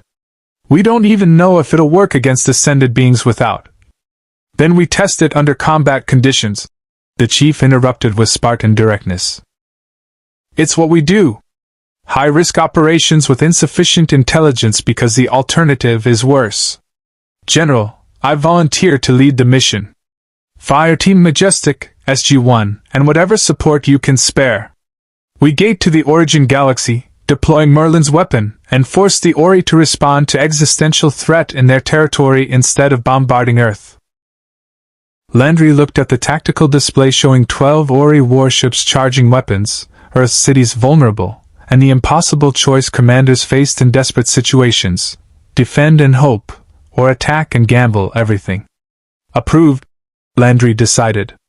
Chief, you have operational command. SG-1, Fire Team Majestic, and Takari support will gate to the origin galaxy coordinates. Daniel, you're going. We need someone who can read ancient and operate Merlin's weapon. TLC Mitchell, you're the military backup. This is a one-way trip unless you succeed. Understood? Understood, sir, the chief replied. Spartans don't plan for retreat anyway. We'll deploy the weapon or die trying. Either way, we're taking the fight to gods who think they're invincible. As Earth's defenders prepared for the most audacious operation in StarGate history, the Ori warships continued charging their weapons, unaware that the mortals they'd dismissed had just decided to attack heaven itself. The StarGate activated with its familiar cascade of chevrons locking, but the destination address was unprecedented, 8 chevrons engaging to reach the Ori home galaxy. Daniel Jackson stood before the event horizon with Merlin's weapon secured in an ancient containment case, its crystalline structure pulsing with energies designed to unmake ascended beings. Master Chief flanked him in full Mjolnir armor, the ancient silencer mounted alongside enough ammunition to fight a small war. This is insane, Colonel Mitchell observed, checking his P-91 final time. We're literally gating to heaven to kill gods with a 10,000-year-old weapon we're not sure works. Just want that on the record. Noted, General Landry replied from the control room. Also on the record, you volunteered. SG-1 has a reputation for impossible missions. Don't break your streak now. TLC shouldered his staff weapon with the calm of someone who'd faced system lords, replicators, and countless threats without flinching. We have defeated false gods before. Today we defeat true ones. Indeed. Commander Palmer and Fireteam Majestic completed final weapons checks, their Spartans equipped with modified battle rifles loaded with ancient enhanced ammunition, rounds Carter had treated with Naquata to disrupt Ori energy shields. The Takare operative Malik joined them, carrying intelligence about the target world and extraction coordinates should they somehow survive. The planet is designated Celestis, Malik explained, pulling up holographic displays. It serves as the Ori's primary worship nexus in their home galaxy. Millions of converted humans gather there to channel prayers directly to the ascended Ori. The energy concentration is so intense that reality itself is thinner. Ascended beings can manifest more easily there than anywhere else. You will be walking into the heart of their power. Then we'll make it their tomb. Master Chief stated simply. 30 seconds to activation. Team, move out. They stepped through the event horizon into light and emerged into hell. Celestis was beautiful and terrible. Massive temples of white stone covered in golden Ori script, rising towards skies that shimmered with ascended energy. Millions of worshippers knelt in perfect geometric formations, their prayers creating visible waves of golden light that flowed upward toward something. The air itself felt heavy with divine presence, as if the barrier between mortal and ascended planes had worn tissue thin from constant worship. Oh, this is bad, Daniel breathed, his archaeological wonder warring with survival instincts. The Ori presence here is overwhelming. I can feel them watching. They know we're here. Alarms blared across temples as Ori warriors responded with practiced coordination. Staff weapons began firing before SG-1 had fully oriented themselves. Master Chief's shields flared under plasma impacts, and he returned fire with mechanical precision. Each burst from his MA-5B dropped an Ori warrior, but more poured from temple entrances in seemingly endless numbers. Majestic, Establish perimeter, Palmer commanded, her Spartans forming defensive positions that would have made UNSC tactical instructors proud. SG-1, get that weapon deployed. We'll hold them off. Daniel ran toward the central temple with Mitchell and TLC providing covering fire. The structure loomed above them, its architecture defying physics in ways that suggested ascended engineering. Inside, the main worship chamber stretched impossibly large, a cathedral-like space where energy from millions of prayers coalesced into visible streams of golden light. This is the convergence point, Daniel said, setting down Merlin's weapon with trembling hands. Where worship energy concentrates before flowing to the ascended Ori. If we activate the weapon here, it should propagate through their entire network. Kill them all at once. Theoretically. I'm getting really tired of theoretically, Mitchell muttered, laying down suppressing fire as Ori warriors breached the temple entrance. How long to activate? Merlin designed it to require an ancient gene and specific knowledge to prevent accidental discharge, Daniel replied, his hands moving across crystalline controls with translations he'd memorized from desperate study. I have the gene therapy. I know the sequence. But once activated, we have maybe 2 minutes before the weapon detonates. The explosion won't be physical, it'll be a quantum cascade that unravels ascended energy patterns. Anything touched by Ori power dies. Including us if we're still here. Master Chief processed the tactical reality without hesitation. Then we activate and extract. 2 minutes is sufficient. Daniel, start the sequence. Commander Palmer, prepare for emergency evac on my mark. The activation began with a sound like reality tearing. Merlin's weapon, the Sangral, built by an ancient who descended specifically to fight the Ori, began channeling energies that made nearby worshippers scream and collapse. Their connection to the Ori was being weaponized, turned into a carrier wave for the quantum cascade that would unmake their gods. And the Ori noticed. The sky above Celestis split open, not with ships but with pure manifestation. Ascended beings, driven by desperation and rage, began forcing themselves into the mortal plane despite the laws that normally prevented such direct interference. Energy beings of impossible power took semi-corporeal forms, and their voices shook the planet itself. Mortals dare bring weapons of the Alterans to our sacred world? You will be unmade! The pressure was overwhelming, reality itself pressing down as ascended beings manifested with fury beyond mortal comprehension. SG-1 and the Spartans felt it like physical weight, crushing their spirits even as their bodies remained functional. This was what divine wrath actually meant, gods angry enough to violate their own rules. Master Chief activated the ancient silencer at maximum power output, and something impossible happened. The device, designed to sever connections between ascended beings and mortals, was being powered by Spartan augmentation and ancient gene activation far beyond normal human capacity. The quantum dampening field it generated didn't just block Ori power, it pushed back against the ascended beings themselves. The manifesting Ori recoiled as if struck. For entities that existed as pure energy, the silencer created zones of forced materialization that made their presence agonizing. They couldn't maintain manifestation against technology specifically designed to counter ascended interference. The weapon is active! Daniel shouted over the sounds of reality warping. 90 seconds to cascade propagation! Everyone to the gate, now! They ran. Spartans in powered armor sprinted alongside SG team members, the massive forms of Mjolnir-clad warriors providing mobile cover as Ori warriors fired desperately. TLC's staff weapon cleared their path with precisely aimed plasma bolts. Mitchell's P-90 hammered Ori positions with the controlled aggression of a veteran who'd survived countless impossible extractions. Behind them, Merlin's weapon reached critical mass. The quantum cascade began propagating through the worship network, following golden energy streams upward toward the ascended Ori themselves. The weapon was doing exactly what Merlin designed it for, killing gods by turning their own power against them. The Ori screamed. Not with voices but with reality itself convulsing as ascended beings experienced something they'd never known, death. The quantum cascade unraveled their energy patterns, dissolving consciousness that had existed for millennia into fundamental particles. 4 Ori died in the first 30 seconds.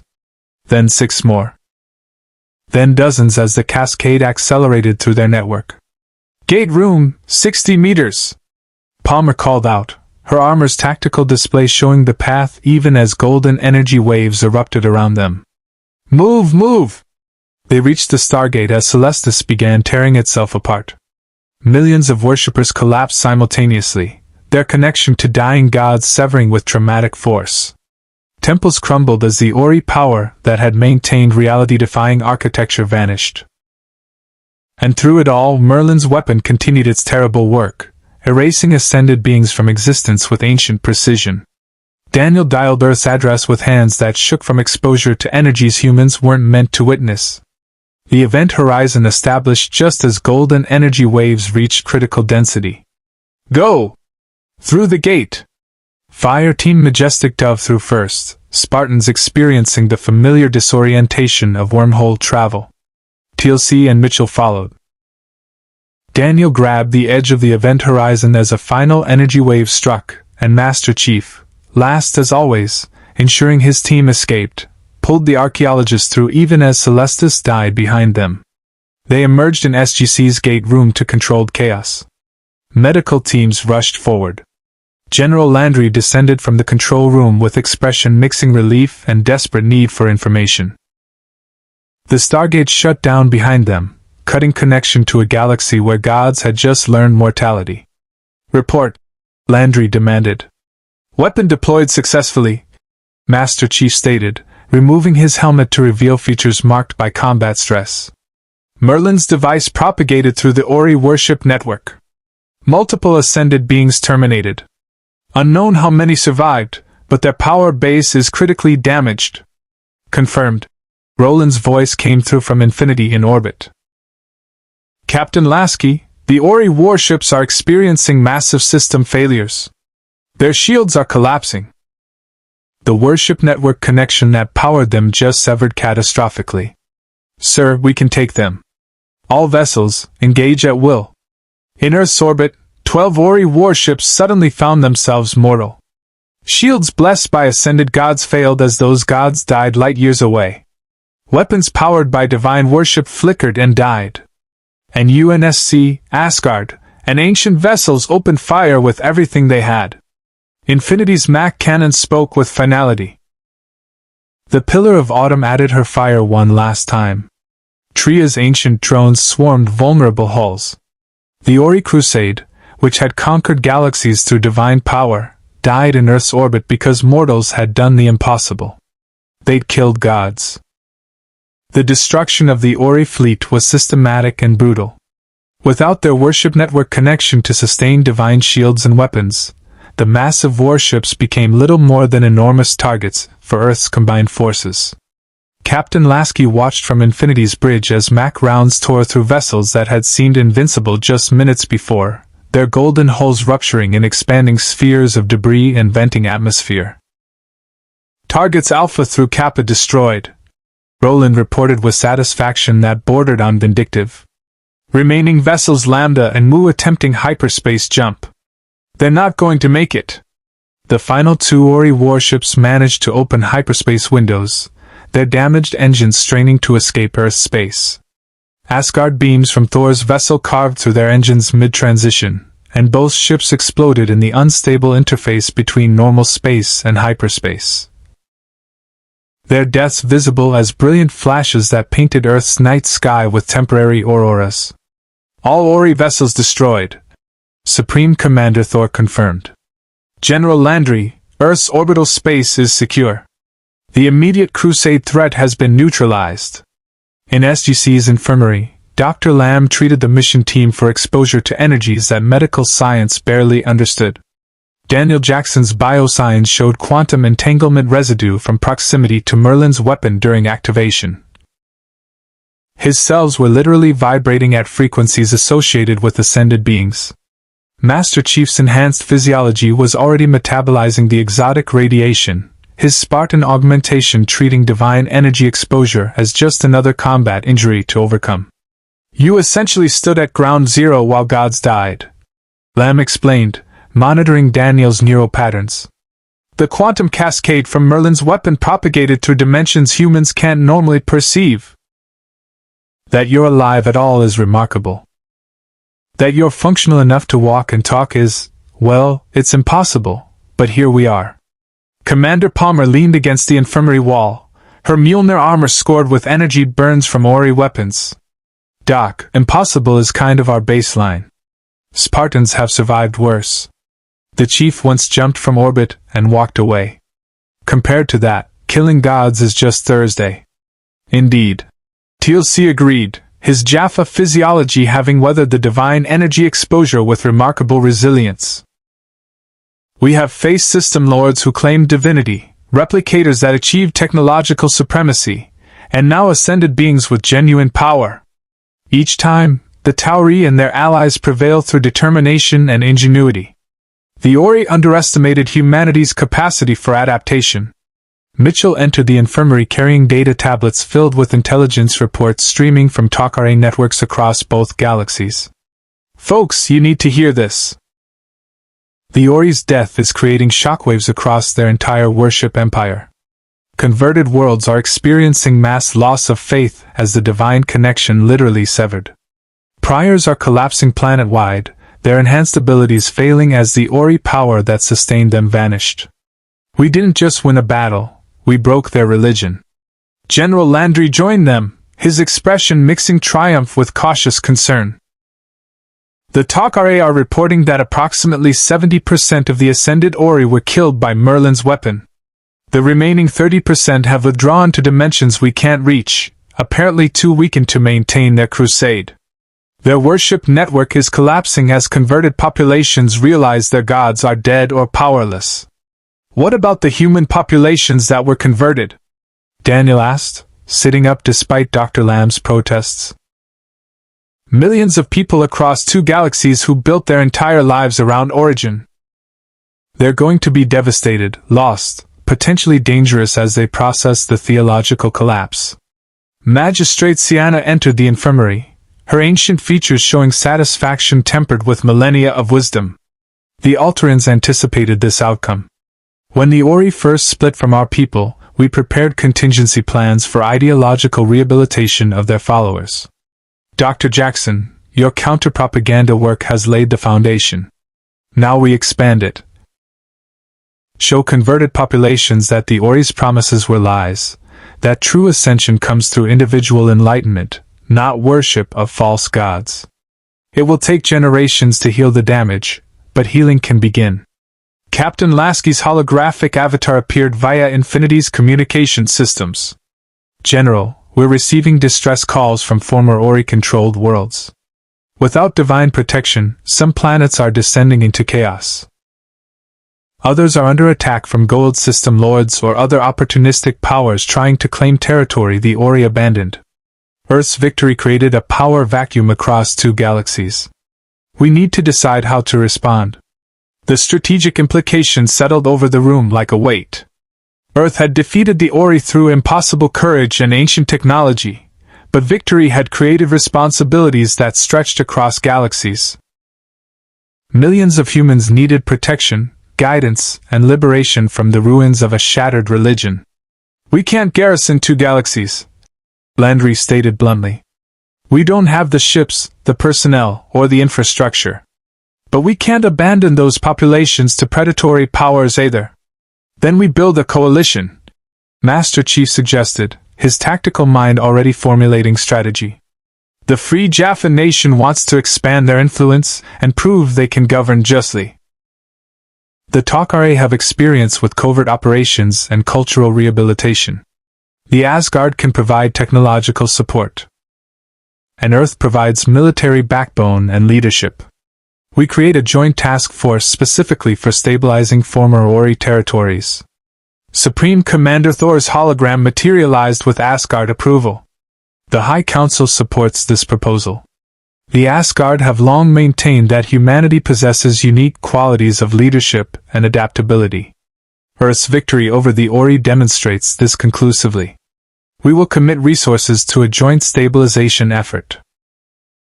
Jacob Carter, appearing via holographic link from his Ori vessel, added the Symbiote Alliance's perspective. The Ori Council agrees. We've been fighting tyranny for centuries, first the Goa'uld, now the Ori. Helping liberate humans from religious enslavement aligns with our core mission. Selmac and I volunteered to coordinate Ori intelligence operations in former Ori space. Bratak's aged but powerful voice joined the discussion through the communication network. The Free Jaffa Nation will commit warriors to this cause.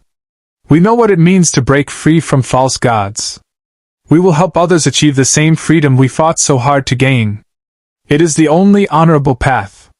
Landry looked at the assembled representatives, human, Jaffa, Ori, Asgard, and ancient, and saw the foundation of something unprecedented. Not just an alliance of convenience against a common threat, but a genuine coalition dedicated to principles beyond mere survival. Then we formalize this, Landry decided. Earth, the Asgard, the Free Jaffa Nation, the Ori, and our Alteran allies will establish the Galactic Liberation Initiative. Our mission: stabilize former Ori territories, prevent exploitation by predatory powers, and help billions of humans transition from worship-based societies to self-determination. Captain Lasky Infinity will serve as the flagship for this initiative. Your ship represents humanity from another universe sacrificing their return home to protect this one. That's the spirit we need. Lasky's hologram showed the UNSC captain's characteristic determination. General, the crew of Infinity didn't stay in this universe to sit in Earth orbit. We stayed to fight. To protect. To prove that humanity stands together regardless of which reality we're from. My crew and I accept this mission. We'll turn the supercarrier that accidentally arrived in your universe into the symbol of your galaxy's liberation. Commander Palmer's voice carried pride and readiness. Spartans are designed to be force multipliers and leaders in impossible situations. We'll integrate with SG teams and Free Jaffa forces, train local defense militias on liberated worlds, and show the galaxy what happens when you combine UNSC combat doctrine with StarGate operational experience. It'll be beautiful. Daniel Jackson stood despite Dr. Lamb's continued protests, his archaeologist's passion for helping civilizations overriding medical caution. I'm going too. These populations need someone who understands religious trauma, cultural transition, and how to rebuild societal structures after theological collapse. Plus, I can read ancient and translate Ori texts to help people understand the lies they were taught. This is too important to sit out. Then SG-1 deploys as part of the initiative. Colonel Mitchell declared, speaking for his team. We've been the tip of the spear for Earth's exploration and defense for years. Time to take that experience galactic. TLC you in? Indeed. The Jaffa warrior replied with the calm certainty of someone who'd found purpose beyond personal freedom. I fought to free the Jaffa from Goa'uld enslavement. I will fight to free all humans from Ori indoctrination. It is the logical extension of my life's work. Master Chief John 117, standing in battered Mjolnir armor marked by combat against gods, made his position clear with Spartan simplicity. I've spent my entire life fighting to protect humanity from extinction. The universe doesn't matter. The mission does. And right now, the mission is helping billions of humans learn to live free. Spartans don't abandon missions. We finish them. As the command staff finalized organizational details for the Galactic Liberation Initiative, Roland initiated a galaxy-wide broadcast using combined Asgard, Ancient, and UNSC communication technology. The message reached every former Ori-controlled world simultaneously, a transmission that would define Earth's role in galactic affairs for generations. The broadcast showed General Landry, Captain Lasky, Master Chief, and representatives from each allied race standing together. Behind them, Earth rotated peacefully, defended by vessels from multiple civilizations united in common purpose. People of the galaxies, Landry began, his voice carrying to billions. The Ori crusade has ended. The ascended beings who demanded your worship are dead or powerless. You are free. But freedom without support is just another form of chaos.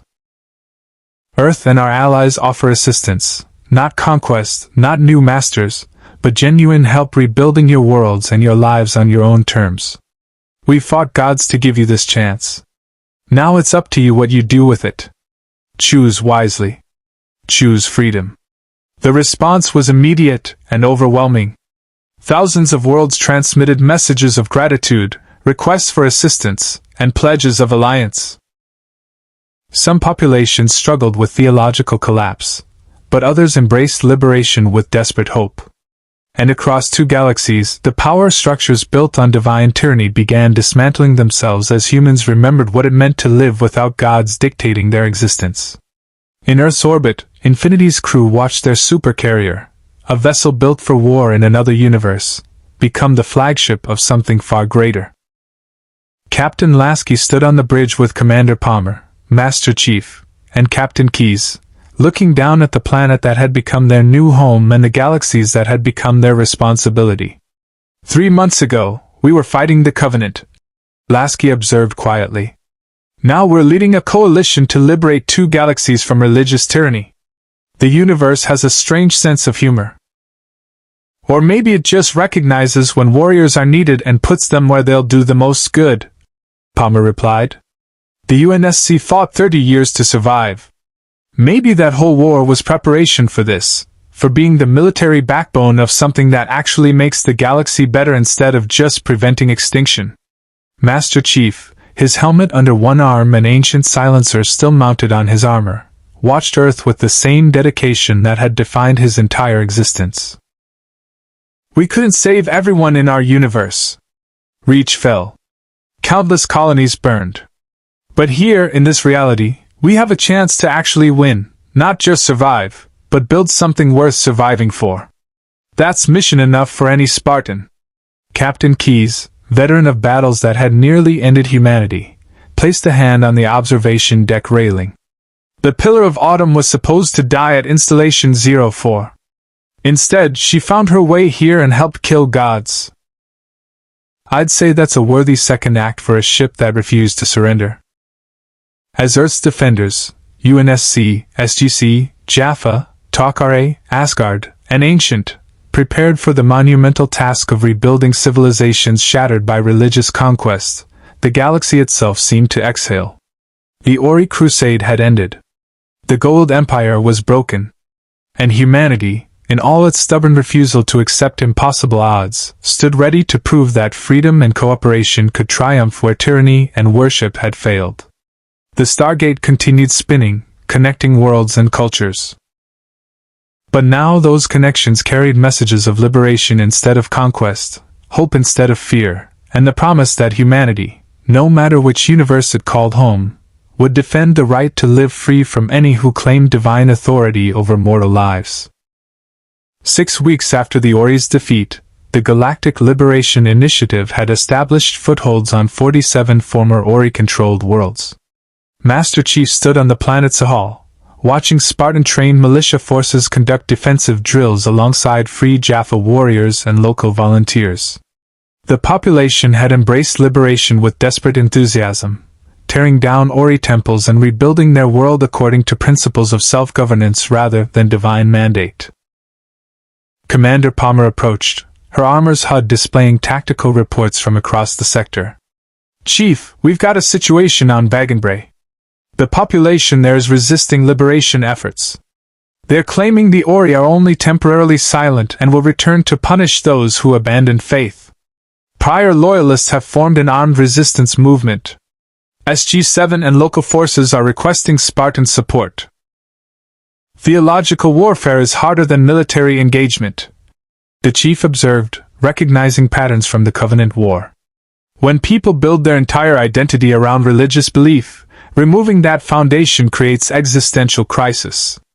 Some populations will cling to faith even when their gods are proven false. What's the threat assessment?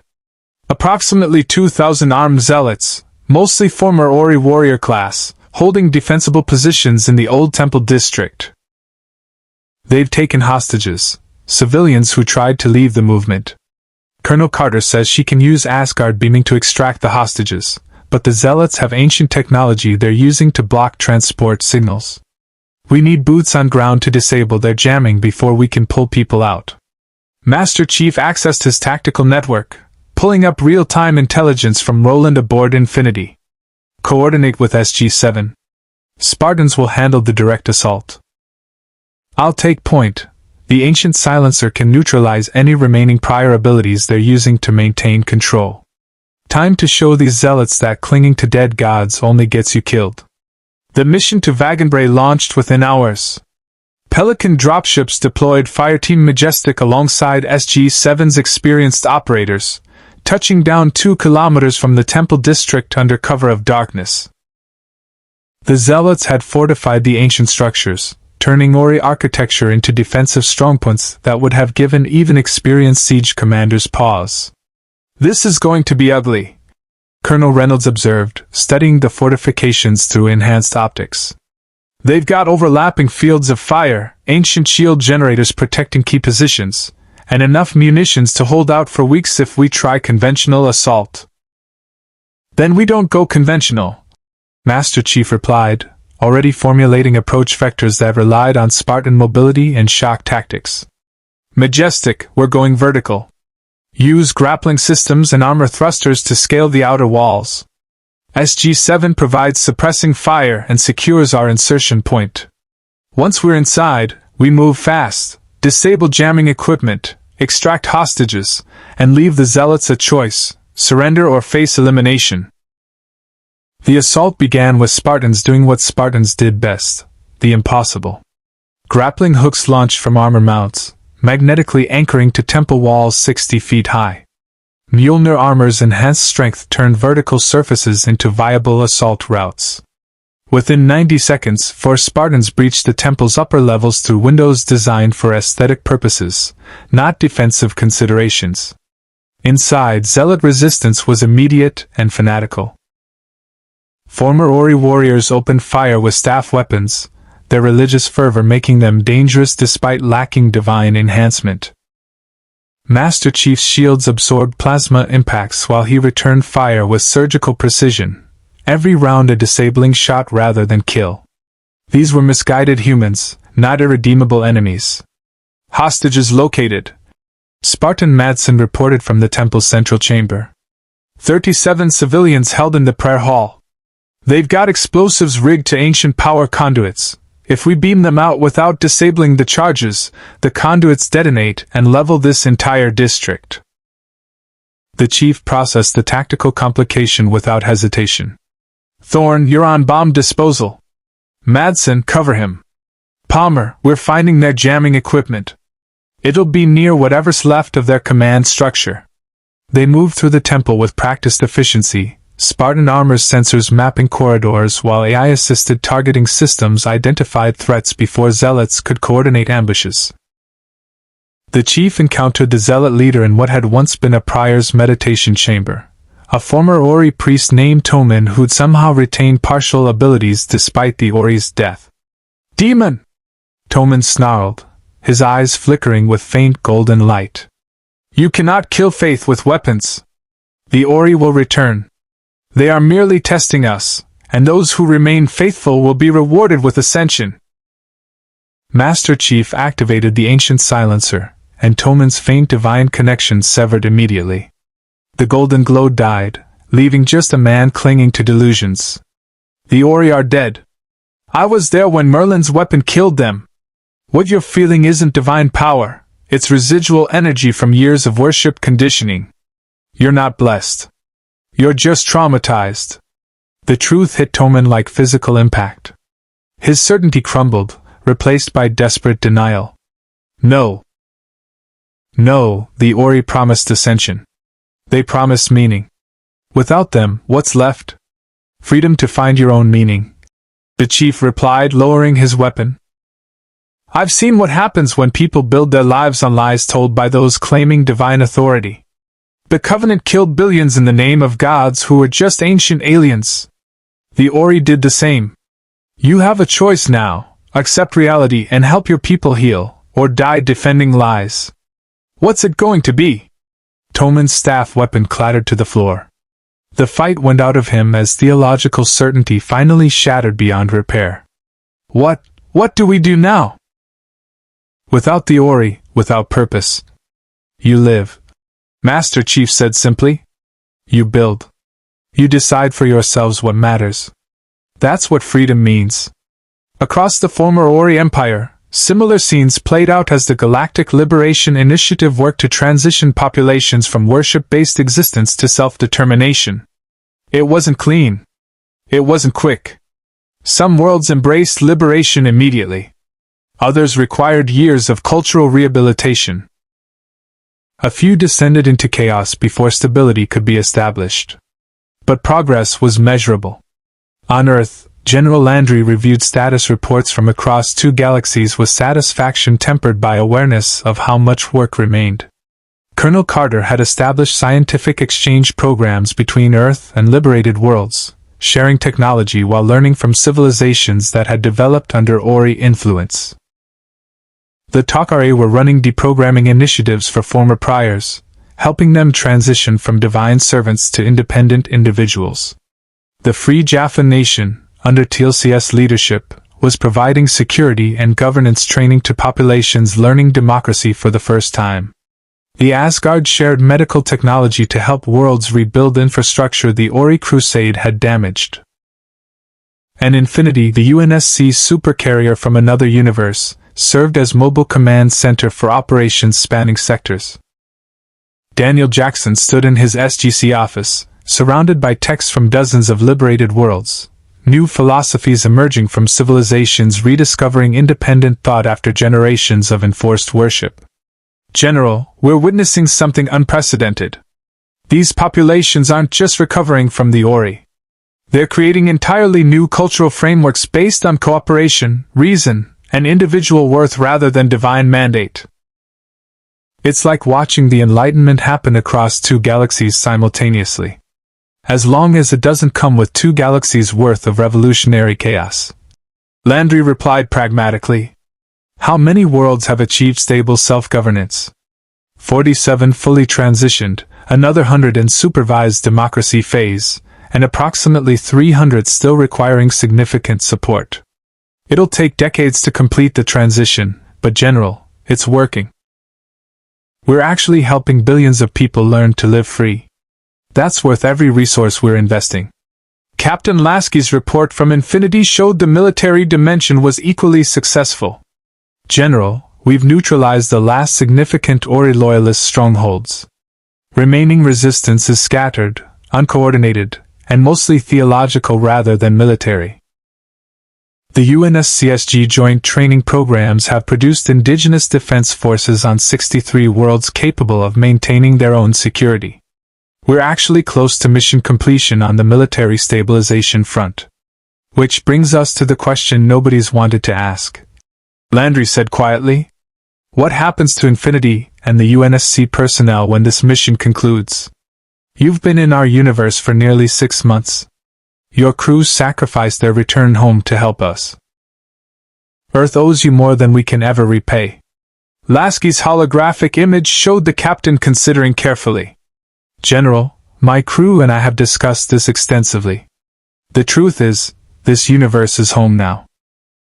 We're not the lost ship trying to find our way back anymore. We're Earth's defenders, the Galactic Liberation Initiative's flagship, and the proof that humanity stands together across dimensional barriers. Infinity's crew voted, we stay. We build. We defend. That's who we are, regardless of which reality we're in. Master Chief's voice joined the conversation from Vaganbray. Sir, Spartans were created to protect humanity. The universe where we do that protecting doesn't change the mission. We finish what we start. And this, he gestured at the liberated world around him. This is worth finishing. Commander Palmer added her perspective with characteristic Spartan directness. General, we spent 30 years fighting just to survive in our universe. Here, we're actually winning. We're building something better. That's worth more than finding our way home to a war that'll continue with or without us. The realization settled over Landry with profound satisfaction. The UNSC forces hadn't just adapted to his reality. They'd embraced it, made it their own, and become the backbone of something far greater than either universe could have achieved separately. Then it's settled, Landry declared. UNSC personnel are formally integrated into Earth's command structure with full rank recognition and operational authority. Infinity becomes Earth's permanent flagship. And the Galactic Liberation Initiative continues operations until every world liberated from the Ori achieves stable self-governance. We finish this together. Across 2 galaxies, the message spread. Earth and its allies were committed to galactic liberation not as conquerors but as partners. The Ori Crusade had ended in divine annihilation. The Goa'uld Empire existed only in scattered remnants. And humanity, augmented by Spartans from another universe, guided by ancient wisdom, supported by Asgard technology, and strengthened by Jaffa and Takare alliance, was proving that freedom, cooperation, and stubborn determination could reshape entire galaxies. The war against gods was over. The work of building something worthy of the victory had just begun. And at the center of it all stood warriors who'd sacrificed everything for a universe that wasn't originally theirs, proving that duty, honor, and protection of innocent lives transcended dimensional boundaries. 1 year after the dimensional breach brought the UNSC to the StarGate universe, Earth's position in galactic affairs had transformed beyond recognition. General Landry stood in the newly constructed Galactic Operations Center, a facility built with combined ancient, Asgard, and UNSC technology, reviewing status reports that would have seemed impossible just months before.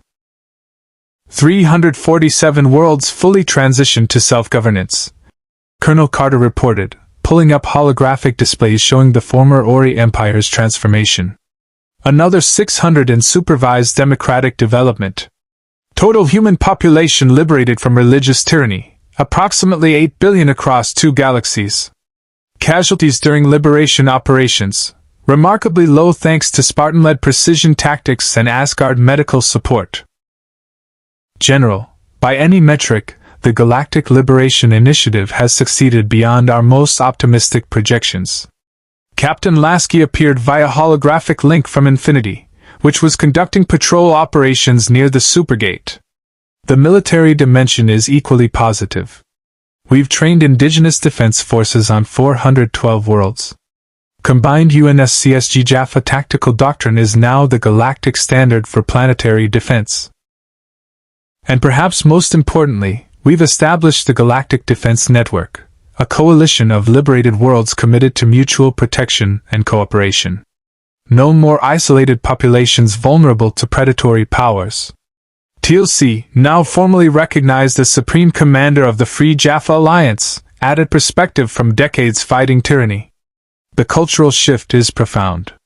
Populations that once worshipped false gods now govern themselves with wisdom earned through hard experience. The Jaffa who once served system lords now serve the principles of freedom and justice. This is what we fought for during all those years opposing the Goa'uld. We have achieved it on a scale I never imagined possible. Master Chief John 117 entered the operations center in dress uniform rather than Mjolnir armor, a rare sight that marked the formal nature of today's proceedings. Behind him walked Commander Palmer, and the members of Fireteam Majestic, also in formal UNSC Navy attire.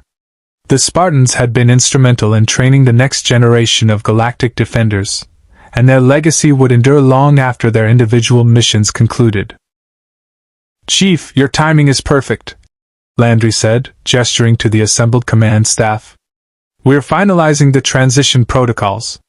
As of today, the Galactic Liberation Initiative officially concludes its emergency operations phase and transitions to the Galactic Cooperation Council.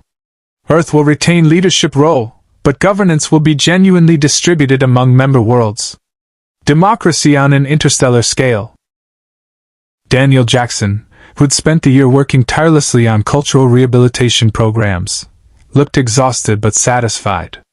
"The theological recovery is ongoing, but we've established educational systems on every liberated world teaching critical thinking, scientific method, and ethical philosophy independent of divine mandate.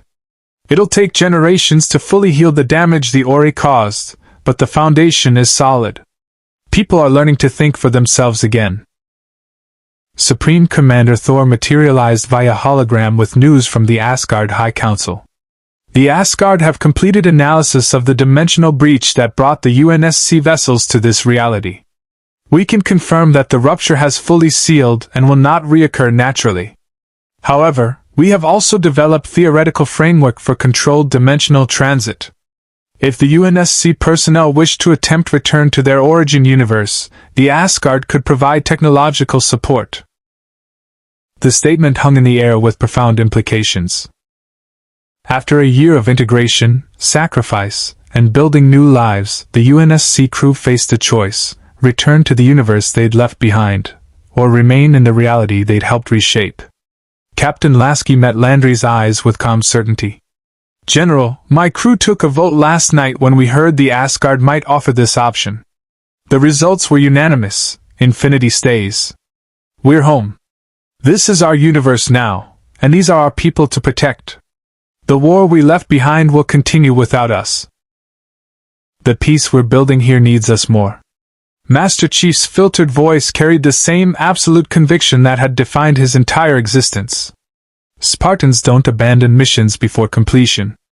The mission here, helping billions learn to live free, isn't finished. It might never be finished. That's fine. We were created to protect humanity. This universe's humanity needs protection. Simple mathematics. Commander Palmer smiled with the satisfaction of someone who'd found purpose beyond mere survival. "Besides, General, in our universe we were fighting just to exist another day. Here, we're actually winning. We're building something that makes the galaxy objectively better. Any Spartan would choose meaningful victory over endless survival." The decision resonated through Earth's command structure with emotions mixing pride, gratitude, and awareness that the UNSC forces had become family rather than just allies. They'd sacrificed their original universe to defend one they'd accidentally discovered, and in doing so, had proven that humanity's best qualities transcended dimensional boundaries. "Then it's official," Landry declared. "The UNSC Infinity and all associated personnel are permanently integrated into Earth's homeworld command with full authority and recognition. Your contributions to galactic liberation will be recorded in the history of every world we freed. Generations from now, children will learn how warriors from another universe helped defeat gods and build democracy across 2 galaxies." Magistrate Sienna entered the operations center with rare emotional expression visible on her ancient features.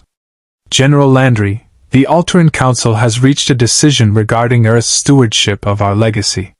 For 10,000 years, we maintain non-interference policies, watching younger civilizations struggle without our aid. The Tauri and their UNSC allies have proven that the 4th evolution possesses wisdom we ancients lacked. The wisdom to help without dominating, to share power rather than hoard it, to uplift rather than rule." She activated a holographic display showing coordinates to ancient outposts, repositories of knowledge, and technology caches scattered across the galaxy. The Alterans formally grant Earth access to our complete technological and scientific databases. Not as conquerors inheriting abandoned tools, but as worthy successors who've earned the right to ancient knowledge through demonstrated commitment to the principles we should have followed. Use our legacy wisely, and teach others to do the same. The gift was staggering. Access to millions of years of ancient research, technology that could accelerate Earth's development by millennia, and the formal recognition that humanity had surpassed its creators in the ways that truly mattered. Not through superior technology or longer lifespans, but through the courage to help others even at enormous personal cost. Colonel Mitchell, never one for overly formal occasions, broke the reverent silence with characteristic humor. "So basically, we went from barely surviving Goa'uld attacks to inheriting ancient civilization, killing actual gods, and reforming 2 galaxies in about 18 months. Anyone else feel like we're moving kinda fast?" "Indeed," TLC replied with the faintest hint of amusement. "Perhaps we should accelerate our pace. There are surely other galaxies requiring liberation from tyranny." The operations center erupted in laughter, the kind that came from warriors who'd faced impossible odds together and emerged victorious, who'd lost comrades but saved billions, who'd sacrificed everything and gained something immeasurable in return. As the formal proceedings concluded, Master Chief stood at the observation window overlooking Earth's blue expanse, Commander Palmer joining him in quiet contemplation. Below, the planet they'd accidentally discovered and chosen to defend rotated peacefully, protected by fleets from multiple civilizations, connected to thousands of worlds through the StarGate network, and serving as the heart of a galactic community built on cooperation rather than conquest. "Think we made the right choice?" Palmer asked quietly. "Staying instead of trying to go home?" The chief considered the question with the same tactical analysis he applied to combat operations. "We were fighting to survive in our universe. Here, we're fighting for something bigger, actual lasting peace, civilizations learning to govern themselves, billions of humans free from gods and tyrants. That's worth more than returning to a war that'll outlast us anyway. Spartans aren't supposed to think about legacy," Palmer observed. "We're supposed to complete missions and move to the next one. But this feels different. Like we actually made a permanent difference instead of just delaying the next crisis. Maybe that's what happens when warriors from a universe fighting for survival meet a universe fighting for ideals," the chief replied. "We learned that ideals are worth defending. They learned that survival sometimes requires overwhelming force. Together, we became something neither universe could achieve alone." Captain Lasky joined them at the observation window, his naval officer's bearing relaxed in a way it never had during the Covenant War. "Chief Palmer, I've been thinking about what the Pillar of Autumn's AI Cortana used to say. Don't make a girl a promise you can't keep. Well, we made Earth a promise when we sealed that dimensional breach. We promised to defend them, to help build something better, to prove that humanity stands together. I'd say we kept that promise. And we'll keep it for as long as necessary," Master Chief stated with Spartan finality. "This is our home now. These are our people. And Spartans don't abandon their duty." Far across the galaxy, on worlds liberated from divine tyranny, humans looked up at stars that once seemed hostile and saw hope instead of fear. Children learned in schools teaching reason rather than dogma. Communities governed themselves through elected councils rather than appointed priests. And everywhere, the story spread of how Earth, aided by warriors from beyond dimensional walls, had proven that mortals could defeat gods through courage, ingenuity, and stubborn refusal to surrender. The StarGate network continued connecting civilizations, but now those connections carried messages of cooperation, shared knowledge, and mutual defense.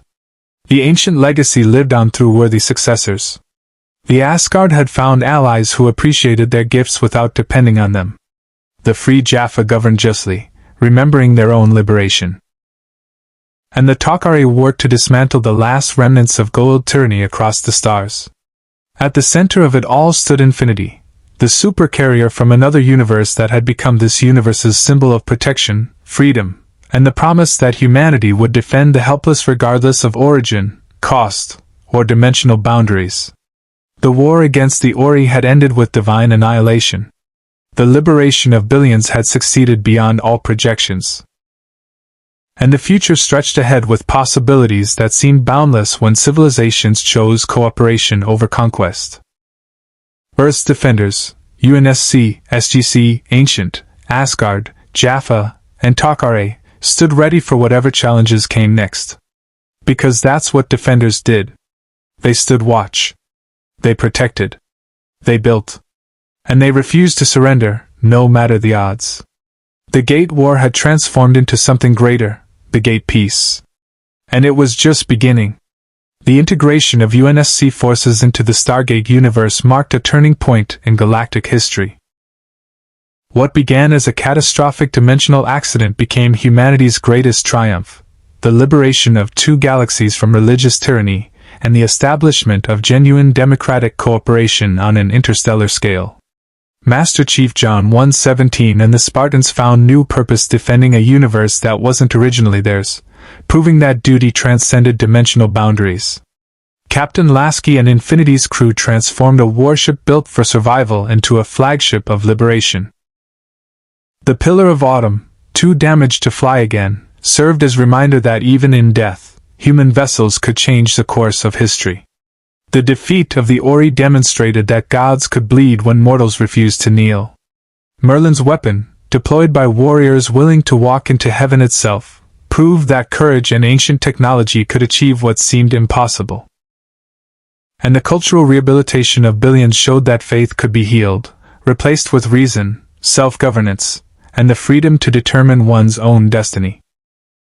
Earth emerged not as a galactic conqueror but as a leader by example, showing that strength could be used to uplift rather than dominate, that advanced technology could be shared rather than hoarded, and that victory without tyranny was possible when civilizations chose cooperation over competition. The Galactic Cooperation Council now spans 2 galaxies, connecting thousands of worlds through principles the Ori and Goa'uld never understood. Mutual respect, democratic governance, and the recognition that all sentient beings possess inherent worth independent of divine blessing or technological superiority. And somewhere in orbit, Infinity continues her eternal watch, a testament to sacrifice, duty, and the unbreakable truth that humanity, no matter which universe it calls home, will always fight for freedom. Indeed. Hit the subscribe button for more interesting stories. Thank you for watching.